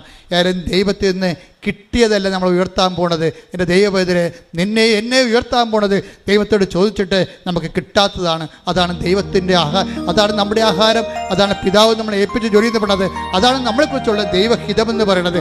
അത് പൂർത്തിയാക്കാൻ അവസരം കിട്ടുമ്പോൾ ചാടി ഉല്ലസിച്ചുകൊണ്ട് ക്രിസ്തുവിൻ്റെ കൂടെ നമുക്ക് ദൈവത്തെ മഹത്വപ്പെടുത്താനുള്ള ദൈവത്തിൻ്റെ അവസരം ഒരു ദൈവ വിളി പോലെ കിട്ടിയിരിക്കുന്നു എന്നുള്ളത് നമ്മൾ സന്തോഷിക്കണം. അതിൻ്റെ മുഴുവനും ആളും കൈയും കാലും വെച്ച രൂപമാണ് അമ്മ. അമ്മയും കുരിശിൻ്റെ ചുവട്ടിൽ നിൽക്കുമ്പോൾ എല്ലാം പൂർത്തിയാക്കിയിട്ടാണ് നിൽക്കുന്നത്. എന്താണ് ബിഹോൾഡ് എന്ന് പറഞ്ഞതിന് ശേഷം ഇതാ കർത്താവിൻ്റെ ദാസി, നിൻ്റെ വചനം പോലെ എന്നിൽ പൂർത്തിയാകട്ടെ എന്നാണ്, എന്നിൽ നിറവേറട്ടെ എന്ന് വെച്ച് കഴിഞ്ഞാൽ എന്താണ്? എല്ലാം നിറവേറിയെന്നാണ് പറയണത് ഈശോ പറയണത്. അമ്മ പറയണത് എന്താണ്? നിൻ്റെ വചനം പോലെ എന്നിൽ നിറവേറട്ടെ, എല്ലാം പൂർത്തിയാകുന്ന ഈശോ പറയണത്. അമ്മ പറയണത് എന്താണ്? നിൻ്റെ വചനം പോലെ എന്നിൽ പൂർത്തിയാകട്ടെ. രണ്ട് വചനത്തെ പൂർത്തിയാക്കിയ ദൈവഹിതത്തെ ദൈവിക ആത്മാവിൻ്റെ ആഹാരം പോലെ എടുത്തിട്ട് അതിനെക്കുറിച്ച് ദൈവത്തിന് ഞാൻ നിങ്ങളുടെ കാലെ പിടിച്ച് യാചിച്ച് പറഞ്ഞൊരു കാര്യമുണ്ട്. നിങ്ങളുടെ ജീവിതത്തിൽ എന്തെങ്കിലും കാര്യം ദൈവം നിങ്ങൾക്ക് തന്നില്ലെന്ന് വെച്ചുകൊണ്ട് നിങ്ങൾ ഒരിക്കലും ഞാൻ പ്രാർത്ഥിച്ചല്ലോ, ഞാൻ ഉടമ്പടി എടുത്തല്ലോ, ഞാൻ ദൈവത്തിന് വേണ്ടി ജീവിച്ചല്ലോ, എന്നെപ്പോലെ ജീവിക്കാത്ത എത്രയോ പേരെ നീ ഉയർത്തി, എന്നോട് മാത്രമെന്താ നീ എനിക്ക് രോഗം തന്നത്, എന്നോട് മാത്രമെന്താ നീ എൻ്റെ മകനെ ഉയർത്തി വിടാഞ്ഞത് എന്ന് നിങ്ങൾ ദൈവത്തോടൊരു അക്ഷരം മിണ്ടരുത്. ദൈവത്തോട് നമുക്ക് സംഭാഷിക്കാവുന്ന ഏറ്റവും സ്വരം കൂടിയ സംഭാഷണം എന്ന് പറയുന്നത് ഒരു മൗനമാണ്. അത് വെറും മൗനമല്ല, മറിയത്തിൻ്റെ മൗനം. കൈയടിക്കട്ടെ, ശ്രുതികട്ടെ. ഹല്ലേലൂയ, ഹല്ലേലൂയ, ഹല്ലേലൂയ, ഹല്ലേലൂയ, ആരാധന, ഹല്ലേലൂയ, ശ്രുതികട്ടെ. ഹല്ലേലൂയ, ഹല്ലേലൂയ, ഹല്ലേലൂയ. മഹത്വം, ആരാധന. ഏറ്റവും കൂടുതൽ സന്തോഷിപ്പിക്കുന്ന ഒരു വാക്ക് എന്താണെന്നറിയാവോ? കർത്താവിൻ്റെ 6:33 മത്തായിയുടെ സുവിശേഷം. എന്താ പറയണത്? ഇതൊക്കെ നിങ്ങൾക്ക് ആവശ്യമാണെന്ന് എൻ്റെ സ്വർഗസ്ഥനായ പിതാവിനെ അറിയാം. അപ്പം ഇതൊക്കെ നിങ്ങൾക്ക് ആവശ്യമാണെന്ന് എൻ്റെ എന്ന് പറഞ്ഞ ഇതൊക്കെ നിങ്ങൾക്ക് ആവശ്യമാണെന്ന് എൻ്റെ സ്വർഗസ്ഥനായ പിതാവിന് അറിയാം. നമ്മുടെ ആവശ്യങ്ങളെല്ലാം ആർക്കറിയാവുന്നതാണ്? സ്വർഗസ്ഥനായ പിതാവിന് അറിയാം. ഈശോയ്ക്ക് മാത്രമല്ല കേട്ടോ. ഞാൻ എപ്പോഴും അമ്മ പ്രത്യക്ഷപ്പെട്ടിട്ട് ദുരന്തമുണ്ടാകുമ്പോൾ പ്രാർത്ഥിക്കണം എന്ന് പറയുമ്പോൾ ഞാൻ എൻ്റെ കൂടെയുള്ള ഫസ്റ്റ് ക്രൂസിനോടൊക്കെ പറയും, ഇത് അമ്മ ഏകപക്ഷീയമായി എടുത്ത തീരുമാനമൊന്നുമല്ല, അപ്പായോട് കൺസൾട്ട് ചെയ്തിട്ടാണ്, ഈശോയോട് കൺസൾട്ട് ചെയ്തിട്ടും അപ്പായോട് കൺസൾട്ട് ചെയ്തിട്ടുമാണ് കൃപാസനത്തിൽ പ്രത്യക്ഷപ്പെട്ടിരിക്കുന്നത്. എന്താ കാര്യം? ഒരു കൊന്തയും പിടിച്ചോണ്ടോ കൊച്ചിനെയും പിടിച്ചോണ്ടൊന്നും അല്ല വന്നിരിക്കണത്. സീരിയസ് സബ്ജക്റ്റാണ് ഡീല് ചെയ്യണത്. ദുരന്തമുണ്ടാകുമ്പോൾ പ്രാർത്ഥിക്കണത്, മനുഷ്യരാശിയോടെ സംസാരിക്കണത്, അത് കാണിക്കണത് കാലത്തെ നെഞ്ചു ചാർത്തിക്കൊണ്ടാണ് കാണിക്കണത്. അപ്പോൾ ഇതൊരു സീരിയസ് ആണ് സഭ. അതുകൊണ്ട് തന്നെ നമ്മൾ പോകുന്ന സ്ഥലങ്ങളിലെല്ലാം ഈ പ്രത്യക്ഷീകരണത്തിൻ്റെ സന്ദേശം കൈമാറിക്കൊണ്ടേയിരിക്കണം. എന്താ കാര്യം? അതുപോലെ തന്നെ കാര്യം ഇതൊക്കെ നിങ്ങൾക്ക് ആവശ്യമാണെന്ന് എൻ്റെ സ്വർഗസ്ഥനായ പിതാവിന് അറിയാവുന്നവൻ. അപ്പം പിതാവിനോട് ചോദിച്ചിട്ട് തന്നെയാണ് കൃപാസനത്തിൽ പ്രത്യക്ഷപ്പെട്ടത് തന്നെയാണ് ഞാൻ കരുതുന്നത്. എന്താ കാര്യം വെച്ച് കഴിഞ്ഞാൽ നമ്മളുടെ IELTS, നമ്മുടെ കാനഡയും, നമ്മളുടെ ലോണും ഇതൊക്കെ നിങ്ങൾക്ക് ആവശ്യമാണെന്ന്, അതൊക്കെ അതിൽ രക്ഷപ്പെടട്ടെ നമുക്ക്. അതായത് എന്തെങ്കിലും കടവും വിലയായിട്ട് നടന്നൊരു കാര്യമുണ്ടോ? മര്യാദയ്ക്ക് ജീവിക്കണ്ടേ? ദൈവത്തിൻ്റെ മക്കളല്ലേ. അപ്പോൾ അതുകൊണ്ട് ദൈവത്തിൻ്റെ മക്കൾ ദൈവത്തിനെ പോലെ മാന്യമായിട്ട് ജീവിക്കണം. പിന്നെ അതിൻ്റെ അകത്തൊരു അറ്റാച്ച്മെൻറ്റ് ഉണ്ടാകരുതെന്ന് മാത്രമേ ഉള്ളൂ. നമുക്ക് മാന്യമായിട്ട് ഇവിടെ ജീവിക്കുന്നതിൽ ചില ആൾക്കാർക്ക് പറ്റുന്ന പ്രശ്നം നല്ല ആത്മാവല്ലെന്നാണ് ഉള്ളത്. ഈ മാന്യമായിട്ട് ജീവിക്കുന്നില്ലേ, പക്ഷെ അതായത് ഈ മാന്യമായിട്ട് ജീവിക്കാൻ വേണ്ടി നമ്മൾ ഭൗതികമായ ആനുകൂല്യങ്ങളും ഭൗതിക സാഹചര്യങ്ങളുടെ അപ്ഡേഷൻസൊക്കെ വരുത്തുമ്പോൾ ഉണ്ടാകുന്ന പ്രശ്നം നമ്മുടെ ഈഗോയും അതിൻ്റെ കൂടെ അങ്ങ് വളരുന്നുണ്ട്. എന്നിട്ട് മറ്റുള്ളവരെക്കാൾ നമ്മൾ കേമന്മാരാണെന്ന് അവിടെ മേൽ അടിച്ചേൽപ്പിക്കുന്നുണ്ട്. അതാണ് പ്രശ്നം. നിങ്ങൾക്കറിയാവില്ല, ചില സ്നേഹം പോലും അമിതമായ സ്നേഹമെന്ന് പറയണത് അമിതമായ അധികാരമാണ്. അതാണ് വിഷയം. അതുപോലെ തന്നെയാണ് ഇതിനകത്ത് വരണത്. എന്ന് വെച്ച് കഴിഞ്ഞാൽ അതുപോലെ തന്നെ സംഭവിക്കുന്നതാണ്. നമ്മൾക്ക് ഒരു കാര്യത്തോട് അറ്റാച്ച്മെൻ്റ് ഉണ്ടെങ്കിൽ അതിൻ്റെ അർത്ഥം അതിൻ്റെ ഓപ്പോസിറ്റ് ദൈവത്തോട് ഡിറ്റാച്ച്മെൻ്റ് ഉണ്ടെന്ന് അതിൻ്റെ അർത്ഥം. അതുകൊണ്ടാണ് പ്രണയത്തേക്ക് ഞാൻ കണ്ണുടച്ച് അങ്ങോട്ട് സപ്പോർട്ട് ചെയ്യാത്തതിൻ്റെ കാര്യം അതാണ്. പ്രണയത്തേക്ക് ഞാൻ കണ്ണുടച്ച് സപ്പോർട്ട് ചെയ്യാത്ത കാരണം ആത്മീയ അപകടം അതിലുള്ളത് കൊണ്ടാണ്. കാര്യം നിങ്ങൾ ദൈവത്തിന് കൊടുക്കുക, പള്ളി വന്നാലും നിങ്ങൾ എന്ത് ചെയ്യും? പള്ളി എത്രയും വേഗം പള്ളി അവസാനിപ്പിച്ചിട്ട് സിമിത്തേരിയിൽ പോയി ആണും പെണ്ണും കൂടി കുരിശിൻ്റെ ചവിട്ടിയിരുന്നുകൊണ്ട് അമ്മേനെ ചത്തവൻ്റെ കുരിശ് ചാരിന്നുകൊണ്ട് സംസാരിക്കും. അതാണ് പ്രശ്നം. എന്നുവെച്ചാൽ ദൈവത്തിന് കൊടുക്കേണ്ട സ്ഥലത്ത് ദൈവത്തിന് കൊടുക്കാതെ നിങ്ങളുടെ ബോഡി മാംസമായ കാര്യങ്ങൾക്ക് വേണ്ടി ദൈവത്തിന് നിങ്ങളെ ഡീപ്രമോട്ട് ചെയ്യും. അതുകൊണ്ടാണ് ഞാൻ ഇങ്ങനെയുള്ള പരിപാടികൾ കുടുംബ പ്രാർത്ഥനയ്ക്ക് വിളിക്കുമ്പോൾ വരാം അമ്മ, അവളിങ്ങനെ കമന്ന് കിടന്നുകൊണ്ട് മൊബൈൽ വെച്ചുകൊണ്ട് ചോറുണ്ടാ കുളിച്ചാ അതൊക്കെ ചോദിച്ചുകൊണ്ടിരിക്കുകയാണ്. എപ്പോഴാ ദിവസം ചോദിക്കണത് ഇത് തന്നെയാണ് കുളിച്ചാന്ന്. അവൻ അടുത്ത് വരുമ്പോൾ ഇവക്ക് മണമായിരിക്കും, അതുകൊണ്ടാണ് കുളിച്ചാന്ന് ചോദിക്കണത്. എന്ത് വേണ്ട.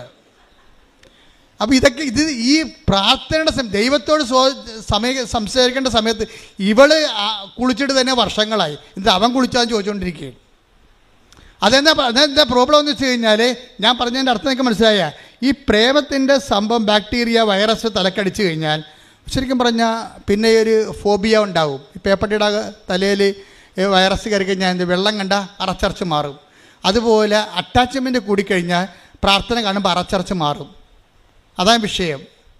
അതുകൊണ്ടാണ് ആ മര്യാദയ്ക്ക് ജീവിക്ക്, ഒരു ജോലിക്ക് കിട്ടട്ടെ, സ്വന്തം കാലം നിൽക്കാനാകട്ടെ, അത് കഴിഞ്ഞ് പ്രാർത്ഥിച്ചിട്ട് ഒരു ദൈവഹിതമാണെന്ന് കണ്ടാൽ നിങ്ങൾ ഞാനിത് സ്നേഹിക്കേണ്ടതെന്ന് ഞാൻ പറയത്തില്ല, ബൈബിൾ പറയണില്ല, പിന്നെ ഞാൻ എന്താ പറയണത്.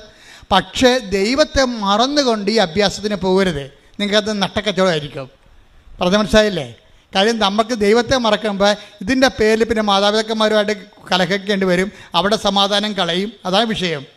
അവിടെ നമ്മൾക്ക് സമാധാനം ഉണ്ടാക്കി തന്ന മാതാപിതാക്കന്മാരുടെ സമാധാനം കളഞ്ഞിട്ട് നിനക്ക് മാത്രം സൂചിച്ചാലേ ആ സമാധാനത്തിന് എത്ര ആയുസ്സുണ്ടാകും?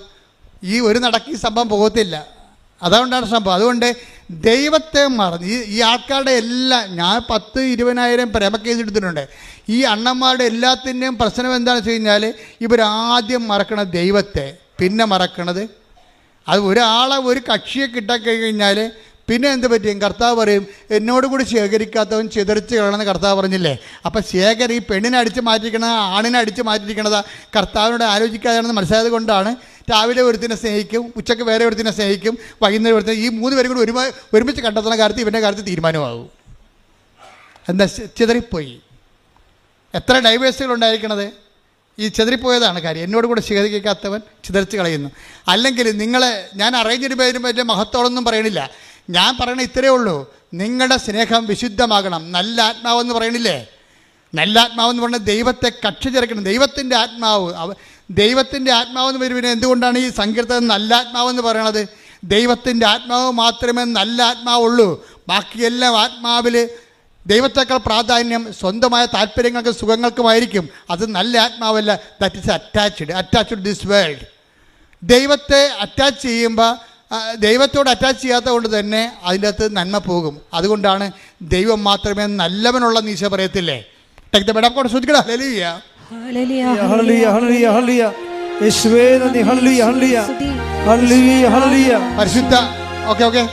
പരിശുദ്ധ പരമദിവ്യകാരുണ്യത്തിന് ആരാധനയും സ്തുതിയും പുകഴ്ചയും. പരിശുദ്ധ പരമദിവ്യകാരുണ്യത്തിന് ആരാധനയും സ്തുതിയും പുകഴ്ചയും. ഇപ്പോൾ നമ്മൾ സംസാരിക്കുന്ന വിഷയം എന്ന് പറയുന്നത് ഉടമ്പടിയിലൂടെ നമ്മളൊരു ബയലാറ്ററൽ എഗ്രിമെൻ്റ് ചെയ്യണം. എന്ന് വെച്ചാൽ നമ്മൾ ദൈവമായിട്ട് അറ്റാച്ച് ചെയ്യണം. ജീവിതം അറ്റാച്ച് ചെയ്യണമെന്ന് വെച്ച് കഴിഞ്ഞാൽ അടുപ്പിക്കുക ദൈവമായിട്ട്. ദൈവത്തിന് ഫസ്റ്റ് റെഫറൻസ് കൊടുക്കുകയാണ്. ഫസ്റ്റ് റെഫറൻസ് കൊടുത്തു കഴിഞ്ഞാൽ പിന്നെ ഉള്ള പ്രശ്നം വെച്ച് കഴിഞ്ഞാൽ, ഇപ്പം നിങ്ങൾ എൻ്റെ മുറിയിൽ അങ്ങനെ ഞാൻ ആരെയും കയറ്റാറില്ല. അതിലേക്കുള്ള എൻ്റെ ക്രൂസ് വളരെ എൻ്റെ പ്രോജക്റ്റ് ചെയ്യുന്നവരായിരിക്കണം. എനിക്ക് അവരോട് ഡിസ്കഷൻ ചെയ്യാനുള്ള എന്തെങ്കിലും സീരിയസ് സബ്ജക്റ്റ് ഉണ്ടാകണം. അല്ലാത്തൊരു തരം ചില സമയത്ത് വല്ലവരുടെ കൂടെ ആരെങ്കിലുമൊക്കെ കയറി വരും.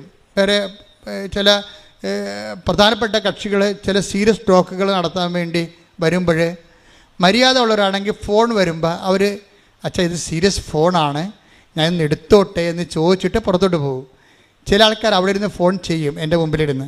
പിന്നെ അവരുടെ കാര്യത്തിൽ തീരുമാനമാകും. പിന്നെ എന്താണ്, ഞാൻ 5 മിനിറ്റുള്ള ചാപ്റ്റർ ക്ലോസ് ചെയ്യും, അയാളെ പുറത്താക്കും. എന്താ കാര്യം? അയാൾ എൻ്റെ അടുത്ത് ഇരുന്നുകൊണ്ട് വേറെ ആൾക്കാരെ വിളിക്കുകയാണ്. ഇതുപോലെയാണ് പ്രാർത്ഥനയുടെ വിഷയം. പ്രാർത്ഥനയിൽ നിങ്ങൾ നിൽക്കുമ്പോഴേ അതിനകത്ത് നിന്നുകൊണ്ട് പ്രാർത്ഥനയേക്കാൾ ദൈവത്തേക്കാൾ പ്രാധാന്യമുള്ള വേറെ വിഷയങ്ങൾ നിങ്ങൾ 1ാം സ്ഥാനം കൊടുത്തു കഴിഞ്ഞാൽ ഉടമ്പടി നിങ്ങളുടെ ഉടായ്പാവും. അത് ഭയങ്കര സീരിയസ് വിഷയമാണ്. ഭയങ്കര, അതായത് ഇത് ഞാനായിട്ട് ഉണ്ടാക്കിയതൊന്നും അല്ല കേട്ടാ. ഈ പ്രശ്നം നമുക്കുള്ളത് കാരണമാണ് കൽപ്പന എഴുതി എപ്പോഴും പറഞ്ഞു നിൻ്റെ കർത്താവ് ദൈവം ഞാനാകുന്നു, ഞാൻ അല്ലാതെ അതാണ്. ഈ വേറൊരു ദൈവം ഇടയ്ക്ക് കയറി വരും. അത് ലവ് അഫെയറിലും ഉണ്ടാവും. വേറെ ദൈവമായിട്ട് നിങ്ങളുടെ പ്രണയ സഖാവ് കയറി വരും. അതാണ് വിഷയം. വേറെ ദൈവമായിട്ട് തരും. കാര്യം അവനാണ് തീരുമാനിക്കുന്നത്, അല്ലെങ്കിൽ അവളാണ് തീരുമാനിക്കുന്നത് നമ്മൾ പള്ളിയിൽ പോകണോ വേണ്ടേന്ന്. പറഞ്ഞ പോലെ അതാ നമ്മൾ കുമ്പസാരിക്കണ വേണ്ടേന്ന് തീരുമാനിക്കണ ആരാണ്? കുമ്പസാരിച്ചാൽ പിന്നെ ഇവൻ്റെ തോണ്ടലും തൊടിയിലൊന്നും നടക്കത്തില്ല. അതുകൊണ്ട് അവളോട് പറയും നീ കുമ്പസാരിക്കണമെന്ന് പറയും. ആ പന്നി പറയണം മാത്രമേ ഇവിടെ കേൾക്കത്തുള്ളൂ. തീർന്നില്ല, ഇവിടെ കാര്യത്തിൽ തീരുമാനമായില്ലേ? This is situations. അപ്പോൾ ഇതിൻ്റെ പ്രാക്ടിക്കൽ സൈഡ് ഒരു പക്ഷേ ദൈവത്തിന് ഗെറ്റ് ഔട്ട് അടിക്കണപ്പോൾ അതാണ്. അതുകൊണ്ട് തന്നെ ഉടമ്പടിയിലുള്ള മക്കൾ വളരെ സൂക്ഷിച്ച് വേണം ഇക്കാലങ്ങളിൽ. നിനക്ക് ഫ്രെയിം ഓഫ് റെഫറൻസിൽ ഫസ്റ്റ് റെഫറൻസ് നിന്റെ ദൈവം തന്നെയായിരിക്കണം. പ്രാർത്ഥിക്കുക, കർത്താവായ ദൈവമേ, എൻ്റെ ജീവിതത്തിന്റെ എല്ലാ കാലങ്ങളിലും ദൈവത്തിന്റെ വചനങ്ങൾക്ക് ഒന്നാം സ്ഥാനം കൊടുത്തുകൊണ്ട് ജീവിക്കാൻ ഉടമ്പടിയുടെ ഉത്സാഹത്തോടെ ജീവിക്കാൻ എന്നെ സഹായിക്കണമേ. ശ്രുതികട ഹല്ലേലൂയ. ഏതെങ്കിലും വിഷയത്തിൽ ടൈം ലാഗ് ചെയ്യുന്നുണ്ടെങ്കിൽ അത് കിട്ടണത് വരെ അത് ദൈവഹിതമായിട്ട് തന്നെ നീ കണക്കാക്കണം. You got the point. മനസ്സിലായില്ലേ? ഏതെങ്കിലും കാര്യത്തിൽ നിങ്ങൾക്കറിയാം ഇത് കൃപാസനമാണ്. ഈ ഭൂമിക്ക് മുകളിൽ ഒരു ദിവസം മുഴുവനും നിന്ന് സാക്ഷ്യം പറയുന്ന ലോകത്തിലെ ഏക ഇടമാണിത്. നിൻ്റെ ജീവിതത്തിൻ്റെ പ്രശ്നം ഇവിടെ വന്നാൽ തീരാവുന്നേ ഉള്ളൂ. അതുകൊണ്ടാണ് ദൈവം നിന്നെ ഇവിടെ കൊണ്ടുവന്നത്. നിൻ്റെ കഴിവുകേടിനേക്കാൾ ഉപരി അമ്മയുടെ കഴിവിലും അമ്മയുടെ പ്രത്യക്ഷഗണത്തിലും പ്രത്യക്ഷഗണ സന്ദേശത്തിൻ്റെ ദൈവഹിതത്തിലുമാണ് ഇത് വർക്ക് ചെയ്യുന്നുണ്ടെങ്കിൽ പ്രത്യക്ഷഗണത്തിന് സാക്ഷിയാകാൻ ആര് തീരുമാനിച്ചാലും അവൻ്റെ കാര്യത്തിൽ ദൈവം തീരുമാനമെടുക്കും. എന്താ കാര്യം? അത് നമ്മുടെ കഴിവിലല്ല, ദൈവത്തിൻ്റെ കൃപ കൊണ്ട്. കൈയടിക്കട്ടെ, ശ്രുതിക്കട്ടെ. ഞാൻ നിങ്ങളോട് വളരെ വിനയത്തോടെ അപേക്ഷിക്കുകയാണ്, ഒരു കാരണവശാലും ദൈവത്തിനോട് എതിർത്ത് ഒരു വാക്കും പറയരുത്. ഇൻ കേസ് അങ്ങനെ പറഞ്ഞാൽ പോലും സോറി പറയണം. എന്താ കാര്യത്തിൽ?